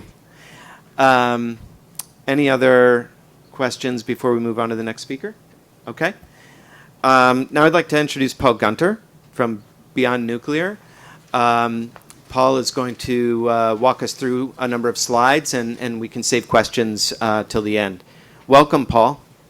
Well, thank you very much. I want to start with the last conversation is an excellent segue into what Beyond Nuclear and the community that surrounds the Indian Point decommissioning project.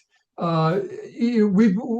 have a question to posit through this committee, through this board, that has to do directly with decommissioning's role in public safety, environmental protection, and whether you're for or against nuclear power, that also includes the reliability of that safety-related equipment as it goes through extended operating license extensions that are now reaching out to 80 years. And decommissioning has a direct role that has been identified by both the U.S. Nuclear Regulatory Commission and the U.S. Department of Energy. So if I could have my first slide up, please. We're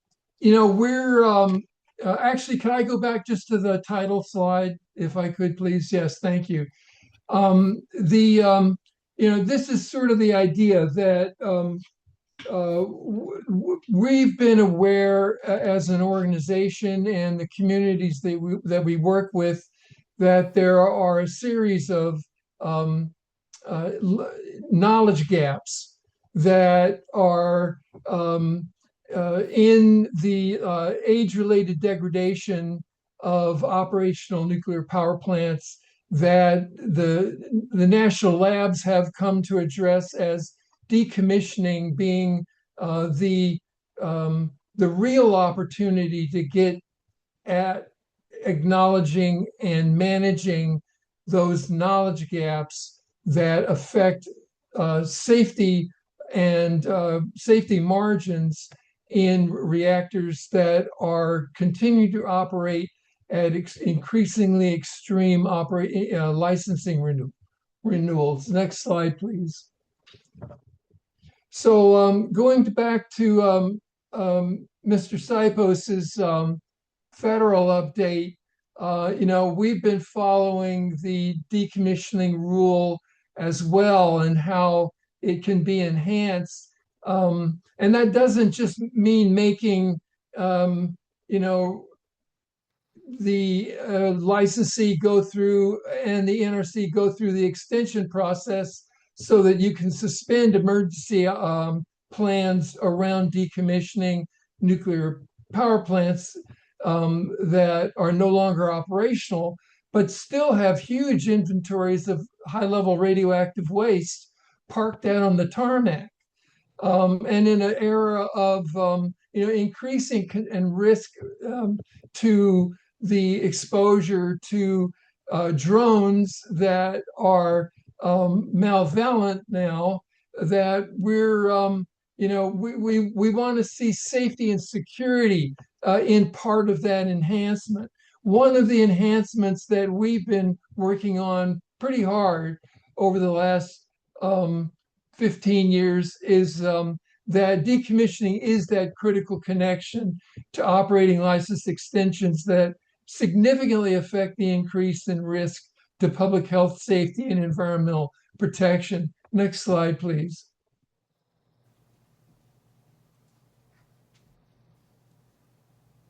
So again, the NRC and the DOE have acknowledged that decommissioning has this opportunity to provide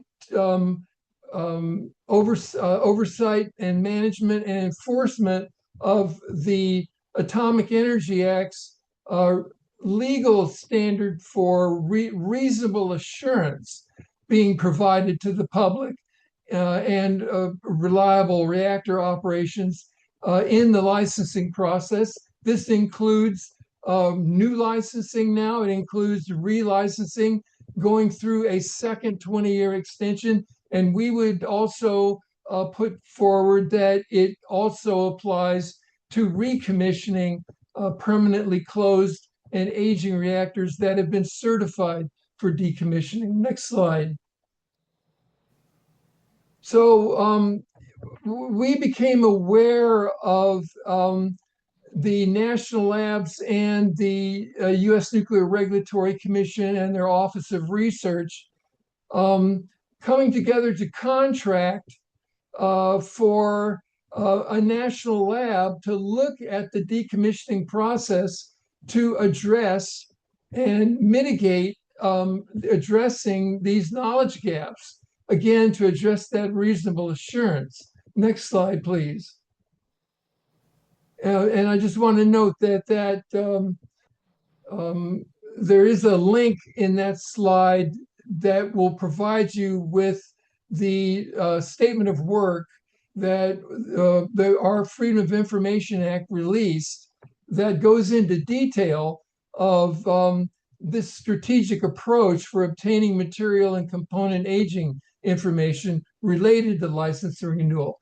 And you'll see that the contract is quite explicit in that it says that the national lab that is being contracted, Pacific Northwest National Lab, shall identify and document these information and technical gaps. And they'll identify these gaps and include industry practices to date endorsed by the NRC to address that degradation and the assurance of the retention of design margins during these subsequent license renewal periods. The agreement also provides that the lab shall recommend experimentation and analytical model development, and that those deliverables should be made available through technical letter reports. And this again is in that contract. Next slide, please. So decommissioning has been validated as an opportunity for making reactor operations safer and more reliable, and to develop a long-range strategy to get at that age-related degradation information as it applies to base metals, weld materials, reactor internals, concrete, and in Indian Point's case, at Indian Point Unit 2 and 3, there's probably 1,200 miles of electrical cable, a lot of it, the majority of it, in the original installation. Now, 47, 48 years ago. But the work order establishes that according to the NRC Office of Research, it's been difficult or impossible to obtain that data to perform that research on an operating fleet. So what they've proposed is to harvest, we refer to it as an autopsy, because it is about analyzing the body of an aged reactor and its materials collected from those decommissioning facilities. And to do that, to identify the technical gaps in knowledge and understand the age that is going to be projected into safe operations for 60 to 80 years in the license renewal period. Next slide, please.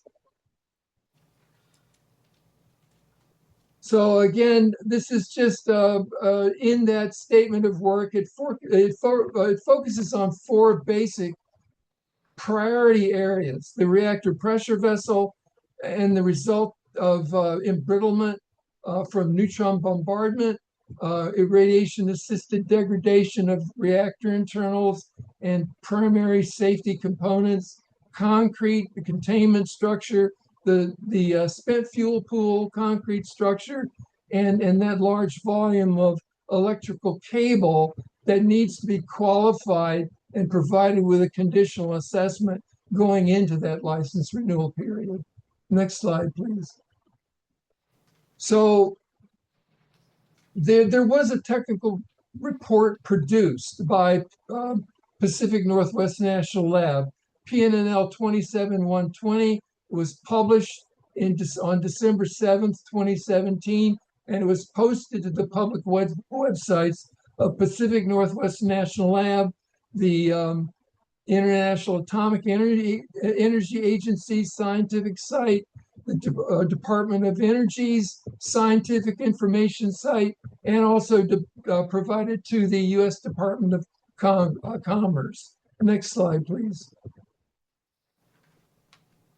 And that report is here. And this report was posted to the IAEA describing the PNNL report on the need to address a host of technical issues, functionality objectives, and projected safety margins that are based on identified, known, and yet to be understood technical gaps that are provided in literature and research needs, identifying again these gaps and the lessons that have been learned from what they've seen so far. Next slide, please. So just to reiterate that again, there's a key challenge here in looking forward to perform tests that mimic the aging process. So where the lab PNNL reported back that where available, benchmarking can be performed using surveillance specimens, but in most cases, this benchmarking is going to will require harvesting materials from reactors, primarily decommissioning reactors. Next slide, please. So again, the National Lab did its work according to contract. It went to the full margin to identify at least 60 times referencing to the technical gaps and how materials can be harvested to gather critical knowledge to close these gaps, so on and so on. But again, again and again and again, the gaps are being acknowledged and being addressed per contract. Next slide, please. And so what we see again is the National Lab, in reporting to the Nuclear Regulatory Commission Office of Research, confirmed that harvesting autopsies will likely require or will require harvesting materials from reactors, principally so you can go to these strategic areas and not just through system structures and components that present an opportunity to get at them. Next slide, please. So, we got that report in 2017. We took it to an NRC meeting on license renewal, and we asked, how is this report progressing in addressing some of the questions that are out there about how do you present reasonable assurance going forward in a license renewal period out 60 to 80 years now. And the NRC staff in that room looked at me and they said, their jaw dropped, but they did say, that's only a draft. Even though this document had been public for 10 months and had been addressed on the IAEA site as being published, and with their summary of the published work. So, but what we got, there were, from the public source that we recovered it, there were no marks or texts that this was a draft. But anyways, we filed a Freedom of Information Act. Next slide, please. And it provided a lot of materials, but what it did provide were the comments from the Division of License Renewal that looks at material issues. And the License Renewal Division was coming back with these quotes that, look, the report overuses the word gap. And et cetera, et cetera. It's right there to read. Next slide, please. And it goes on that they think that a different word should be used, even though that was the contract language. And that the exchange of emails in that FOIA identified that, in fact, that this raises a concern that the licensing division thought could be used against streamlining and facilitating license renewal, because it was raising questions. It was raising this whole idea of technical gaps. And next slide, please. And it even goes on to say that, again, in the big picture, the licensing division thought that technical report should be scrubbed, even though it had been, the report had been removed from all of the public sites within a matter of days after the inquiry at the NRC meeting on September 28th, 2018. Next slide, please. So the NRC went about, after withdrawing the document PNNL 27120 from the public venues, these variety of venues, to do a rewrite. And in that rewrite, all references to knowledge gaps were scrubbed out, and the recommendations to require harvesting and lab analysis, and how this would be able to scientifically qualify the product of that this Rev document has essentially removed without providing any comment on how the questions of gaps and requirements was redacted. Next slide, please. So the redacted report of Rev 1 was never reposted to any of the prior sites. Next slide. And just a quick comparison, you can read this later, but will require turns into may be achieved by harvesting. Next slide, please. And in closing, I just wanted to say that I think, and the community that we work with thinks that there is a real opportunity and an opportunity for the Decommissioning Oversight Board to interject into a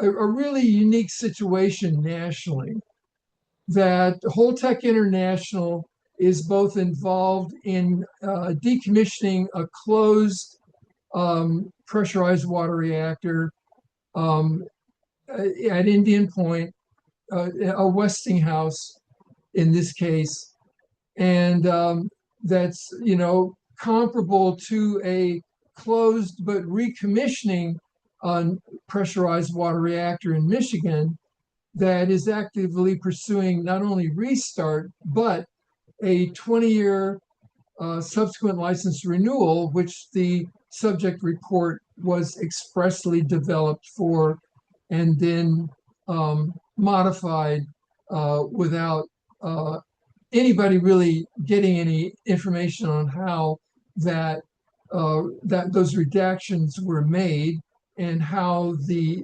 aging issues have been resolved to the point that reasonable assurance can be provided. But that's I just wanted to basically say that that the state of New York could be recognized as ground zero for this opportunity, because it's more than just Palisades. The two oldest nuclear power stations in the country, Gunay, which is now 56 years old, and this June they are currently scheduled to submit a application to the U.S. Nuclear Regulatory Commission for a subsequent license renewal application to extend the operations of Gunay, a pressurized water reactor, 60 to 80 years. And there are, again, these other opportunities that could be addressed at other pressurized water reactors that have already gone through the licensing renewal process without the expertise and the benefit of the knowledge that autopsies can provide to safety margins and to reactor operable reliability. And so, we would like to, going back to the question that was raised by Mr. Sipos, we'd like, as a part of the host community, to see what can the role be of the Decommissioning Oversight Board in encouraging these autopsies to gather up this critical information involving public safety, and actually looking forward into these license renewal periods to address these knowledge gaps. So thank you very much for the opportunity, and I look forward to any time we have left for questions. Paul, thank you very much. Very interesting presentation. Dave Lockbaum, I think you have a question. Dave? I have some comments. Thank you, Tom. I'd like to briefly talk about the economical and safety benefits of harvesting. Results from analyses of harvested materials factor into computer modeling of aging degradation forms and associated rates. When the results from the analyses of harvested materials match predictions made by the computer models, confidence in the models increases. Heightened confidence can identify overly conservative modeling and support decisions to reduce the scope of or the frequency of monitoring programs while still preserving the necessary safety margins. When the results reveal shortcomings in the computer models, that awareness allows improvements in the models and their predictions. Narrowing the knowledge gaps that Paul has identified results in more accurate and more reliable computer models of aging degradation, which in turn yields more efficient and effective monitoring programs. No one has infinite resources. Harvesting can and should play a significant role in ensuring finite resources are applied most appropriately.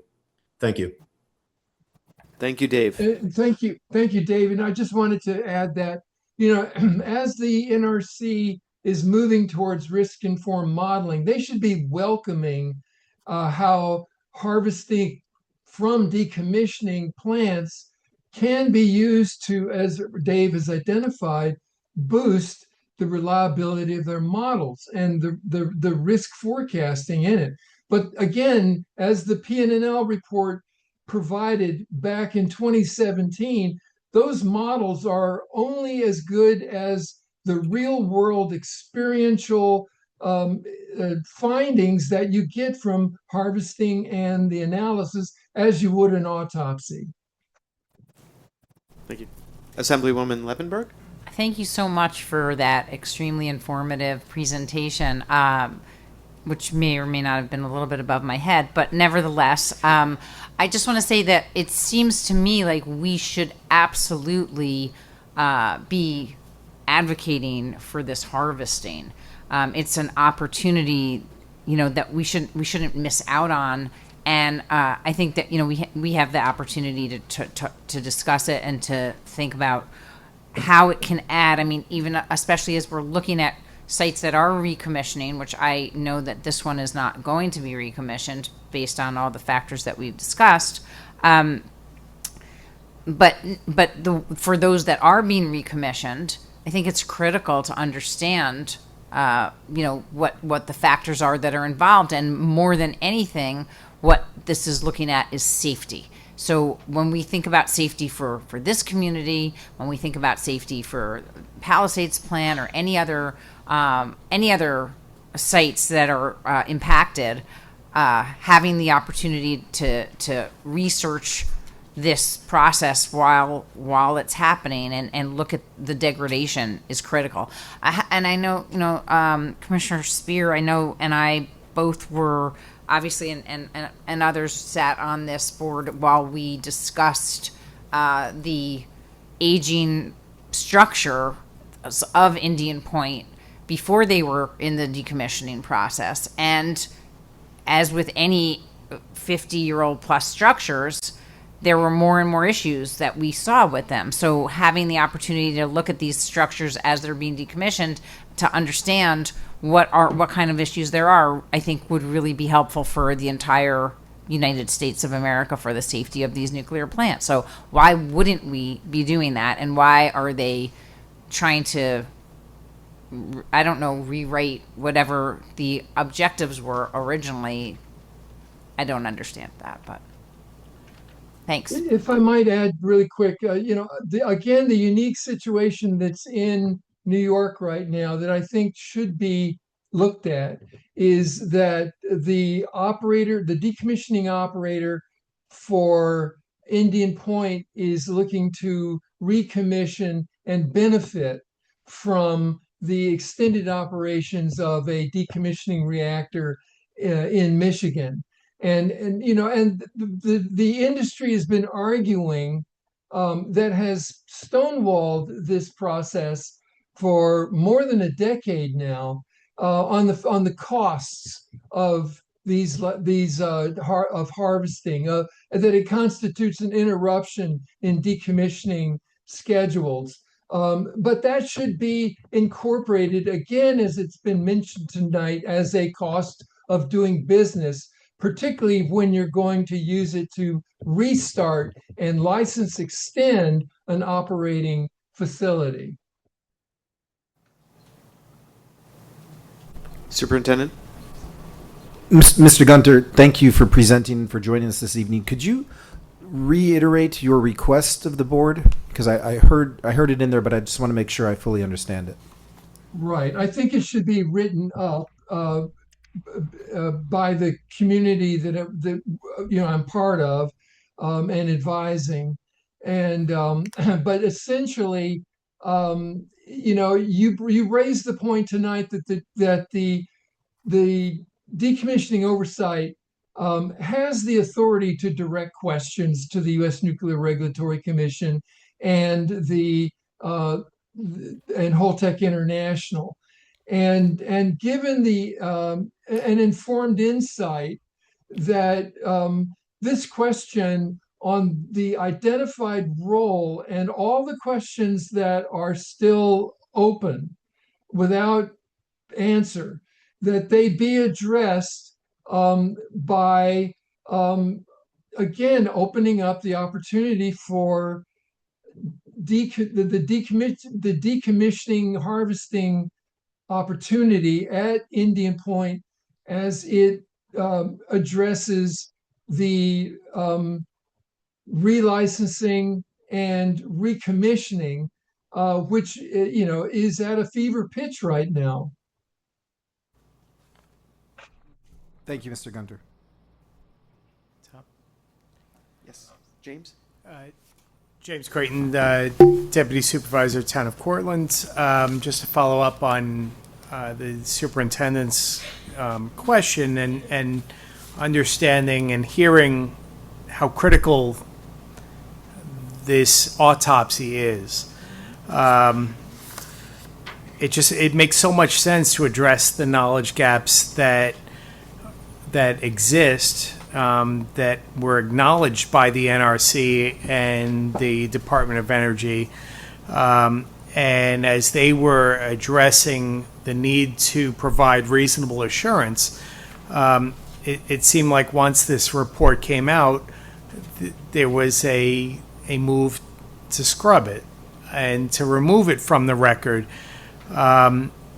As we sit here today as a decommissioning board here for one particular decommissioning nuclear site, and in light of the Save the Hudson bill and all of the legal issues that revolve around that, what is the role for New York State and for the host communities for providing an autopsy that would benefit the United States and other nuclear facilities that I think by all accounts won't be a nuclear facility here?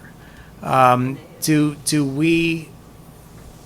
I mean, we want there to be an autopsy. We want to provide to the knowledge base, but we're focused on decommissioning. How can we insist on something that ultimately won't lead to better nuclear here?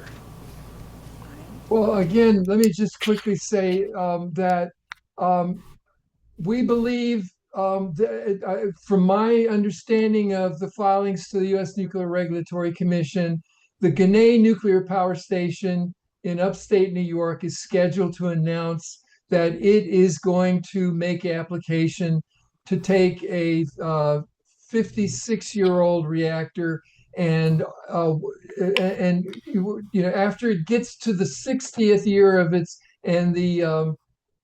its current licensing extension, they're going to ask for a second 20-year extension out to 80 years.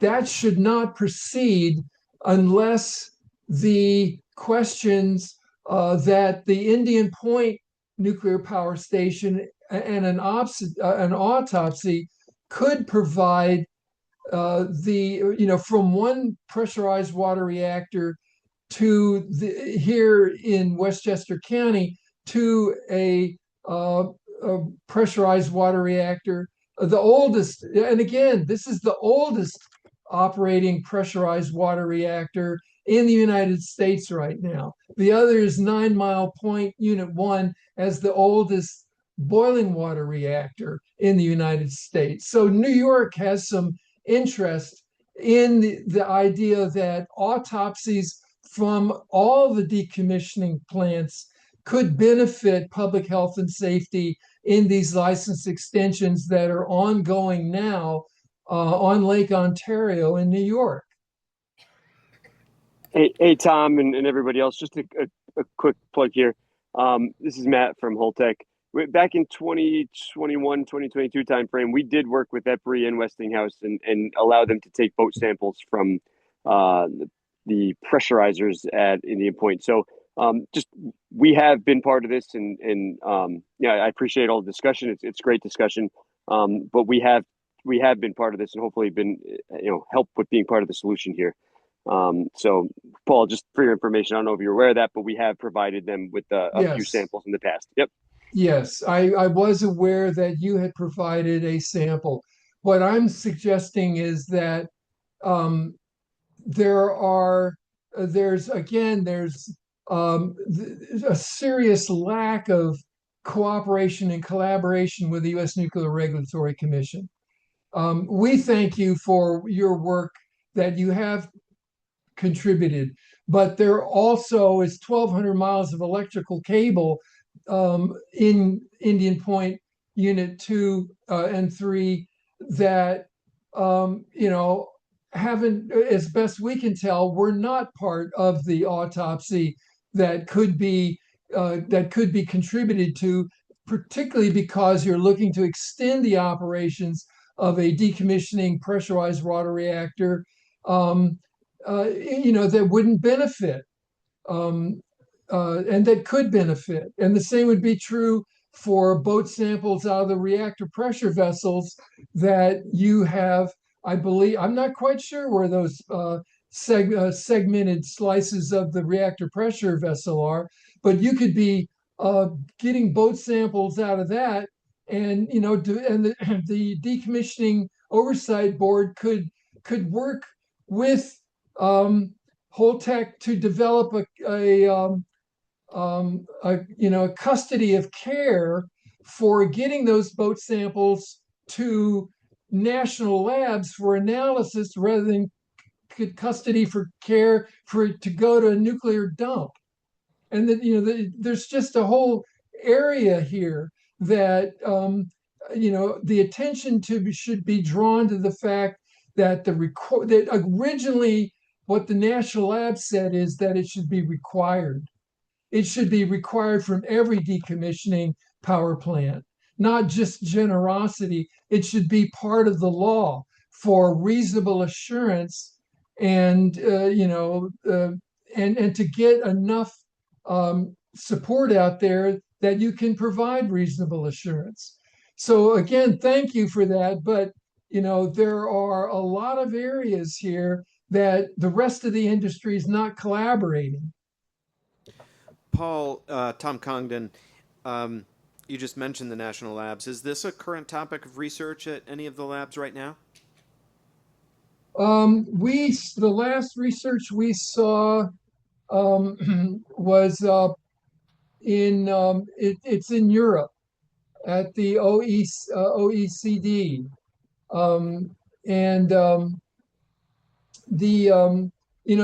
they do recognize I could provide that report to the Decommissioning Oversight Board, but it does recognize the importance of harvesting and particularly licensing. But again, it's having us push it, made there be more public meetings on it. That has fallen off. There are, again, you can reference materials that we can supplement that have the Atomic Safety Licensing Board contributing to the concern about the lack of information from harvesting and license renewal. But the licensing renewals are now accelerating. They are unheeded, and by the lab analysis, and this real world finding that the original contract is looking for. And again, let me point out that there is, I believe, remains a tug of war within the U.S. Nuclear Regulatory Commission. In that the contract was issued by the NRC Office of Research, and it was a good contract from a public safety point of view, and reactor plant operability point of view, and it was opposed by the Division of Licensing Renewal, which then prompted the scrubbing. Tom, it sounds as if Mr. Gunter is requesting that the board make recommendations to the federal government on an activity related to decommissioning, which is fully within the board's power and duty section of our bylaws. Do you have advice on the process with that recommendation? Let me take this back. I think at a minimum, this could be posed as a topic for the NRC's next visit to the DOB. But I'd like to explore, with council and others, other opportunities where we might help in, encouraging more harvesting here. And I think we can take it back and bring back to the DOB some other recommendations. But at a minimum, I think it's appropriate to include on the list of items we'd like the NRC to address next time they present to us. Yes? I just want to take us back through some of the problems that caused the plant to close, right? The baffle former bolts were degrading. The spent fuel pools were degrading and leaking. So there were a lot of problems that Entergy had and surprises that it encountered. And so we know about those. There may be a lot of other things that we don't know about with this plant. And we're not just talking about somewhere else. There's a publicly stated threat to refire this plant. And so we're talking, if they're going to refire it, these are some issues that we should know about and we should be considering. So I would urge the board to work with Holtec to take take more of these samples. And Matt, I would ask that you provide more info on what samples you harvested and what's happening with those on the pressurizers. And if it would be really helpful, Paul, if we could hear about more about what is missing. So I heard about the 1,200 miles of electrical cables, the pressure vessels. If there were more things that specifically would be helpful to harvest and analyze, I think we'd have a better sense of the cost and feasibility of doing that. If I may, I may be a little confused by the powers and the duties section of the bylaws. I hear us saying we're going to take this back. We're giving members of the table are giving Holtec a direction. I'm just wondering the process to follow, right, when we do make recommendations. There's no direction. I think that's a reasonable question to ask of Holtec if they want to answer now or get back to us. I heard that as a question. Okay. Which is what our job is. We ask Holtec questions, and in a public setting, they give the answers. And yeah, I think that there's nothing wrong with that. I appreciate the questions. And Matt, if you want to comment on that now or develop responses to those questions to be submitted later, that's fine too. Yeah, Tom, overall, submit the questions. We'll get back to you. I would just say again that we have provided samples before, worked with Epry and Westinghouse. That was a while back, and I frankly just don't know the status of those samples, where they've gone or been used for at this point. But I will say that harvest, we're taking samples. I'm just saying, I don't know if that's a legitimate decommissioning cost, and part of what we do at Holtec is make sure what we're using the funds for is directly for decommissioning of a plant. So I just don't know that answer, but we can certainly take back this discussion and request and kind of go from there. I wouldn't be opposed to harvest. I just don't know that we would be able to fund it based on the works that we have. This is kind of on me. Okay, you were a little garbled there, but I think I got the essence, which is that you'll take back the question. One of the concerns Holtec would have is if additional harvesting would impact the decommissioning schedule and budget. But I think it would be helpful to get answers to the question posed in terms of the components that were shared with EPRI, and to the extent that you can speak for EPRI, what they've found in the autopsy that they performed.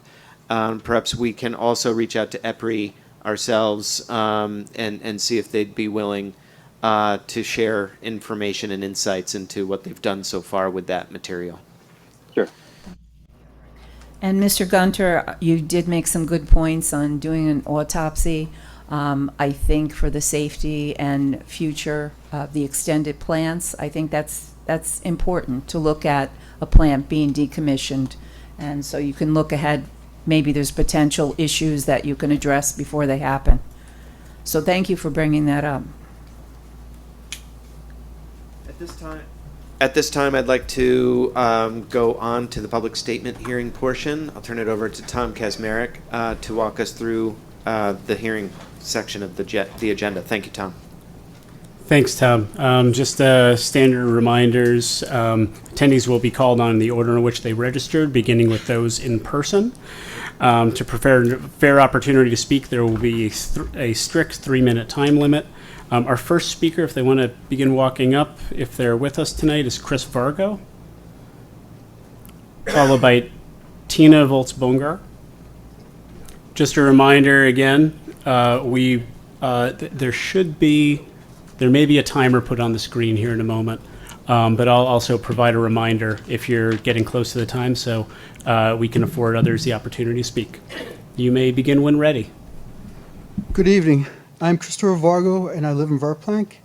I am speaking to advocate for several critical regulatory measures regarding the Indian Point decommissioning process and nuclear safety in New York State. Based on information from the past meetings, we learned that a study commissioned by the NRC to evaluate the health effects of living in close proximity to a nuclear power plant was discontinued. I formally requesting that New York State continue this study independently, utilizing both existing data and newly acquired information to ensure the health of our residents are properly monitored. Additionally, at the April 25th, 2024 DOB meeting, we were informed of issue 199, which studies the effects of seismic activities on nuclear power plants.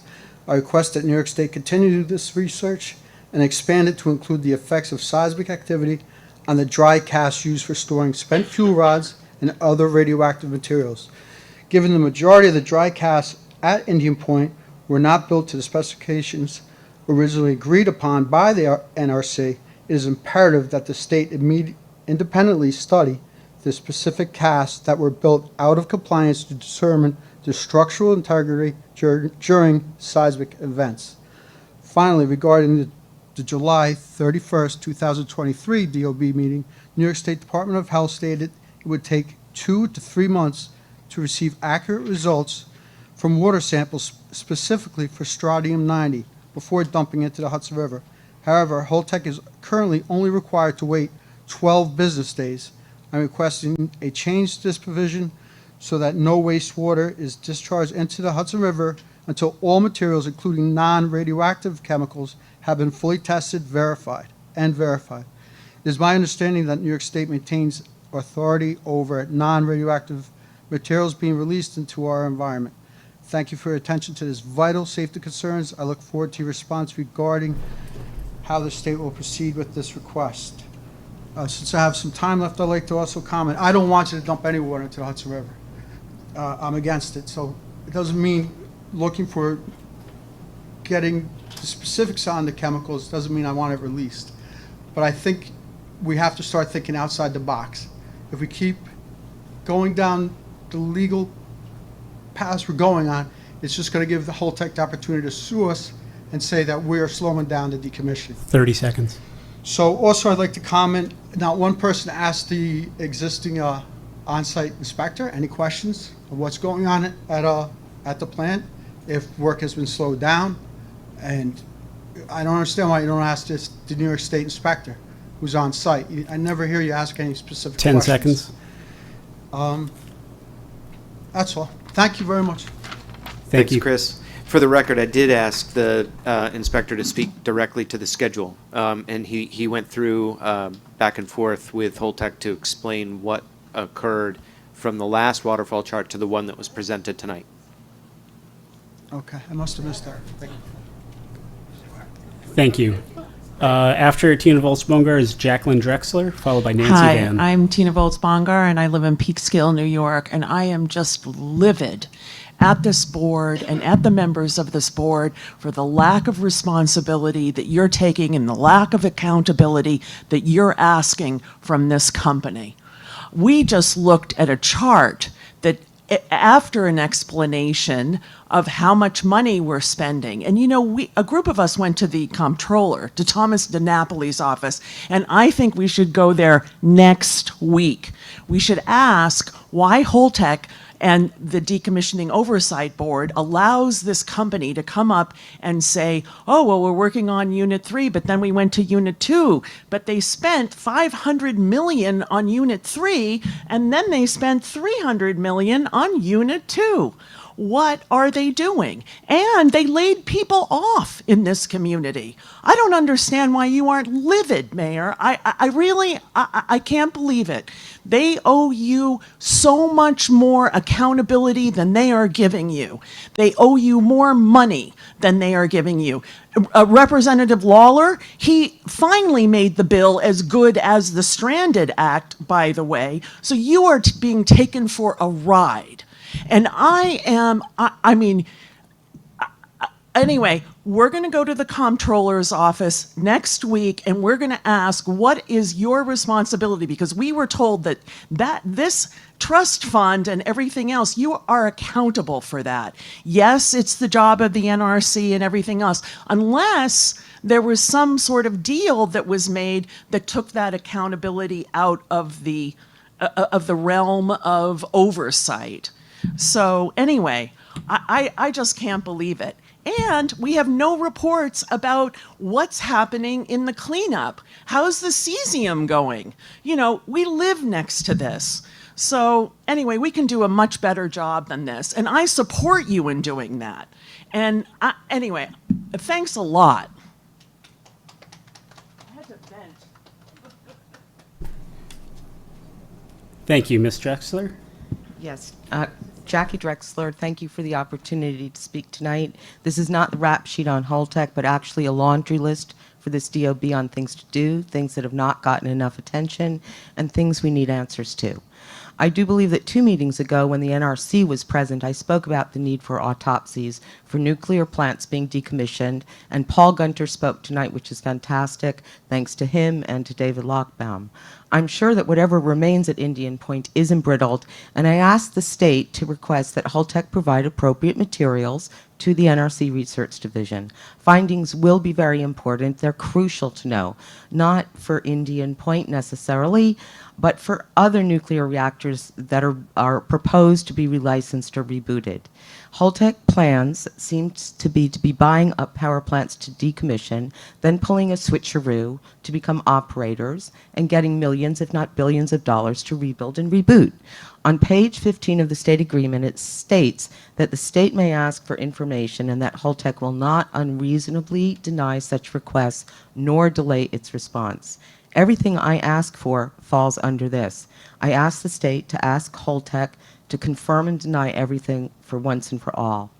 So, I asked that they ask Holtec whether they're going to be opening up Indian Point or siting SMRs on site. Regarding the cesium found and the release of land, I once again ask about the cost of the super duper radioactive seeking machine. Holtec stated that this is also used at sister sites, probably Pilgrim and Oyster Creek. Is this paid for out of the Indian Point Decommissioning Trust Fund or all three decommissioning trust funds? And what about the transport of the said machine, probably radioactive as well? I remember the level 4 violation for transporting radioactive machinery from Oyster Creek to Indian Point a year or two ago. A partial cleanup release of contaminated land is not acceptable. According to the state agreement of 2021, Holtec was to obtain and maintain a $30 million pollution liability insurance policy as a subset of the Decommissioning Trust Fund to offset costs arising from the discovery of previously unknown releases of hazardous substances. I would say that cesium is certainly hazardous. I asked the state to confirm with Holtec that the sub-fund is in place and to question whether it is being used for the process and for mitigating the cleanup. 30 seconds. This sub-fund must be in place and used until the New York State DEC issues a satisfactory completion letter. I say, in the end, no reopening. However, the tritiated water could be put into tanks because obviously it says in their report that Holtec will be decommissioning through 2062. 10 seconds. Okay, so I oppose any application for Holtec to move forward, and the joint proposal closure agreement states that Indian Point shall permanently cease operations. Case closed. Thank you. Thank you. Nancy Van. And after Nancy, we'll move to our remote panelists.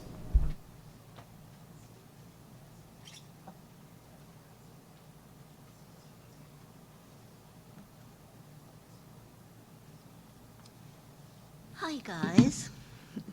Nice to see everybody here and paying so much attention to the issues that are come up with our mutual concerns about the decommissioning.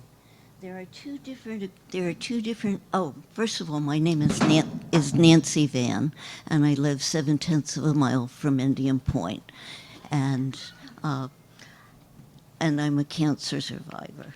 So I do have some interest in analyzing the materials and the condition of the materials at Indian Point beyond just for other plants around the country. But Holtec has been lately talking to journalists and saying that they want to reopen Indian Point. There are two agreements that really govern Indian Point at this point. The closure agreement with the state, which states, this was from 2017, it states IP2, and it's same for IP3, shall permanently cease operations no later than April 2020, with some possibilities of extending that. I don't think that there's really a lot of legal wiggle room in permanently cease operations. So that says that we can't reopen the plant. But there's another proposal from Holtec that says they want to put SMRs or other advanced reactors there. And the second agreement was when the state allowed Holtec to take over the plant. These are binding contracts. That binding contract says that Holtec has no present intention to site a new nuclear reactor at the site, and it agrees that it will not propose the siting of new reactors at the site unless the local governments, which includes the town, the county, and the school district, in addition to the state, agree or do not oppose them. 30 seconds. They are currently in breach of this particular agreement, which is a contract. They are in breach by proposing to, in public, to various people, including journalists, that they want to put new reactors there. 10 seconds. And in terms of the harvesting materials, people on this board don't just sit on the decommissioning board. They have obligations for New York State, and the upstate plants are just getting re-licensed for very long periods of time, and harvesting the materials here would add to the state's ability to determine whether those relicenses should be granted. Thank you. Thank you. Susan Shapiro? Thank you for allowing me to speak tonight. Regarding both the harvesting issue and the questions you had about who's getting paid from the decommissioning fund, where 50% has already been drawn down, as was said earlier today, on page 15 of the settlement agreement, it's very clear. It says that the state may and has the right to ask for information, and Holtec will not unreasonably deny such a request or delay its response. Therefore, this DOB and the state, all the representatives of the state here, have the absolute right to ask how this money is being spent, who this money is being given to, and to answer your question, they're totally valid, as well as the state has the right to say, we want you to harvest materials so that the state reactors in New York State we know that if you're trying to relicense them and extend licenses, that they can be safely done. So this is the job of the DOB. You have the right to do this. And I don't think you need to go back and say, we're going to ask the NRC politely whether they're going to do this or not. First of all, I also am concerned there's amnesia on this board, because we were here when the NRC made it very clear to us that they don't have oversight, that they're not going to look over line by line the accounting of the decommissioning fund and how the money's being spent.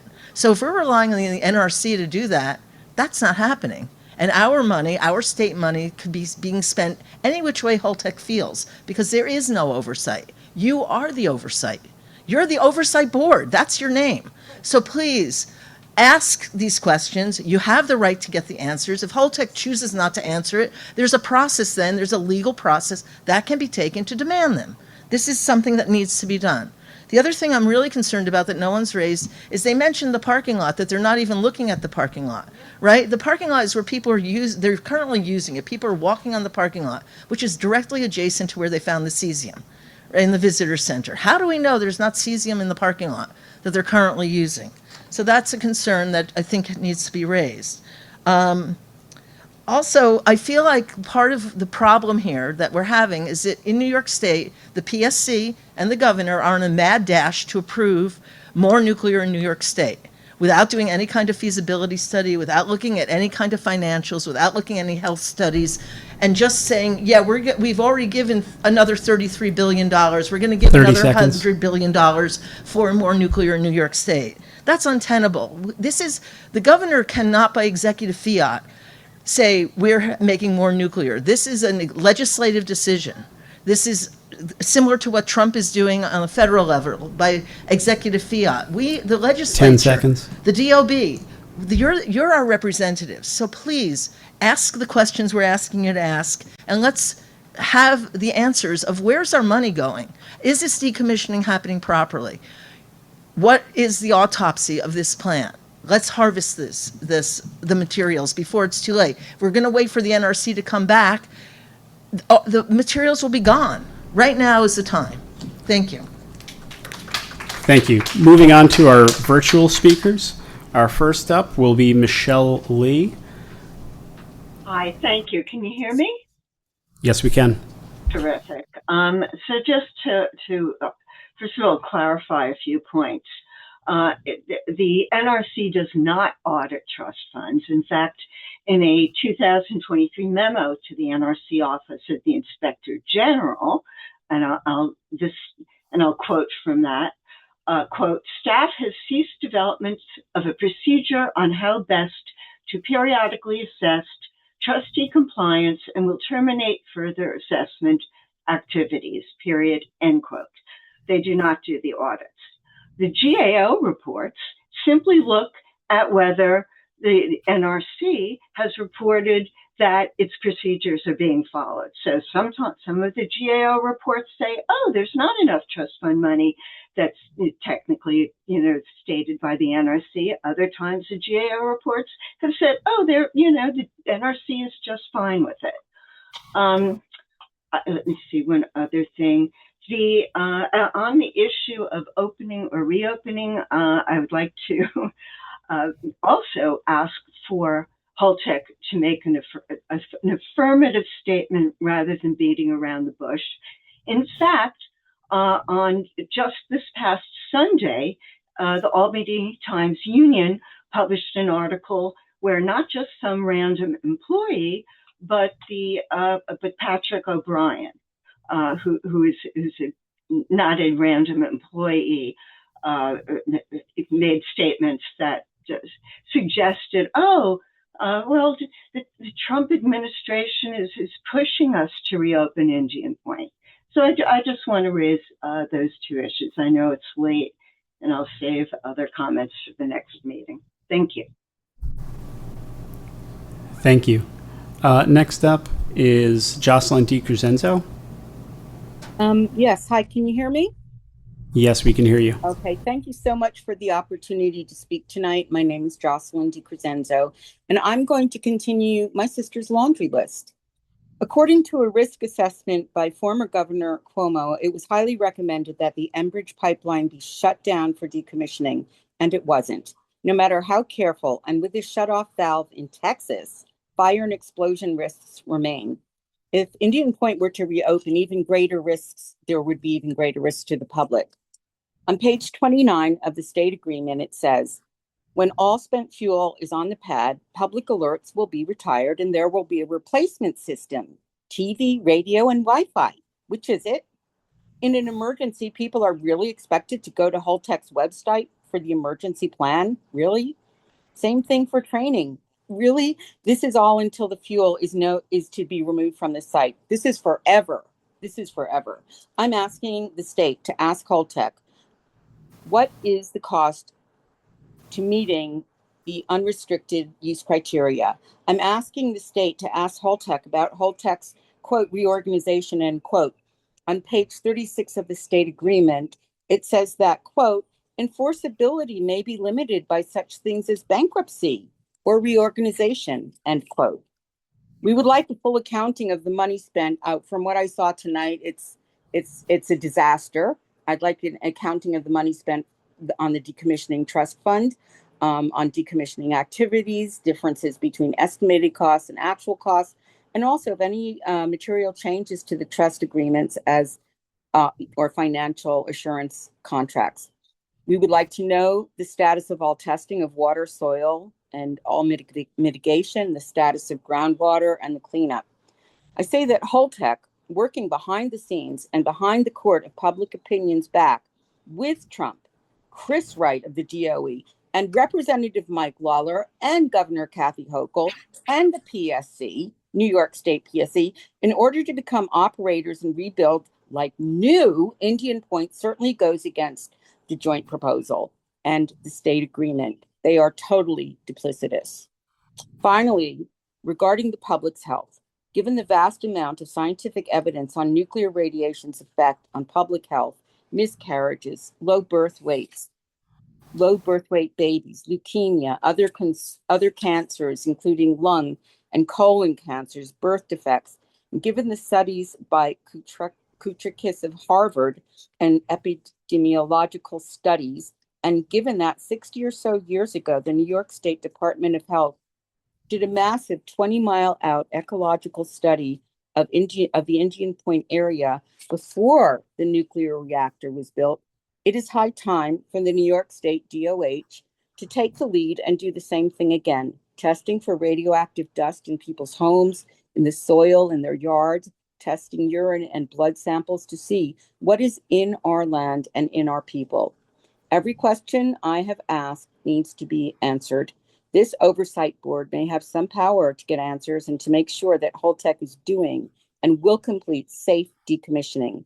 We hold all of you, you are our decommissioning oversight board. We hold all of you and Holtec and everyone I've mentioned so far tonight to account for the roles being played.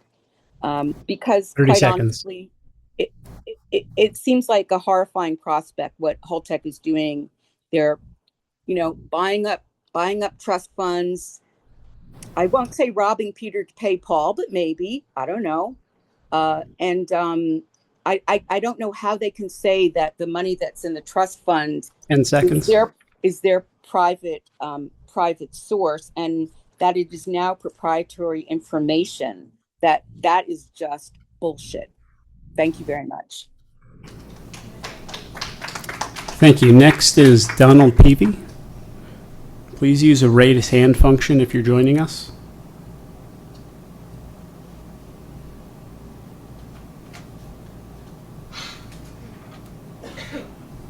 Is Donald Peavy with us? Please use the raise hand function if you are.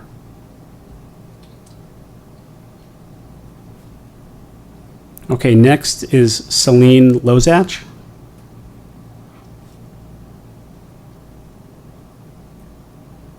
If you're joining us, please use the raise hand function.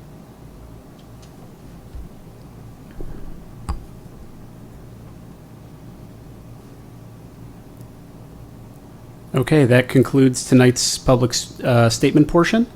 Can I just make one more quick statement? The one thing I want to say is Holtec is not here tonight. We only have these meetings, 3 times a year? The fact that they couldn't even get their system working, it's an insult to all of you and to all of us. This is our time that Holtec is supposed to be here. They could have sent a representative. Thank you, Susan. We We're going to understand adjourn. that, Thank you, Susan. So thank you all very much. Thank you to the DOB members for a good meeting, your excellent questions. Thank you for the speakers. Thank you for the staff and security. Really appreciate everybody's work tonight. Thank you.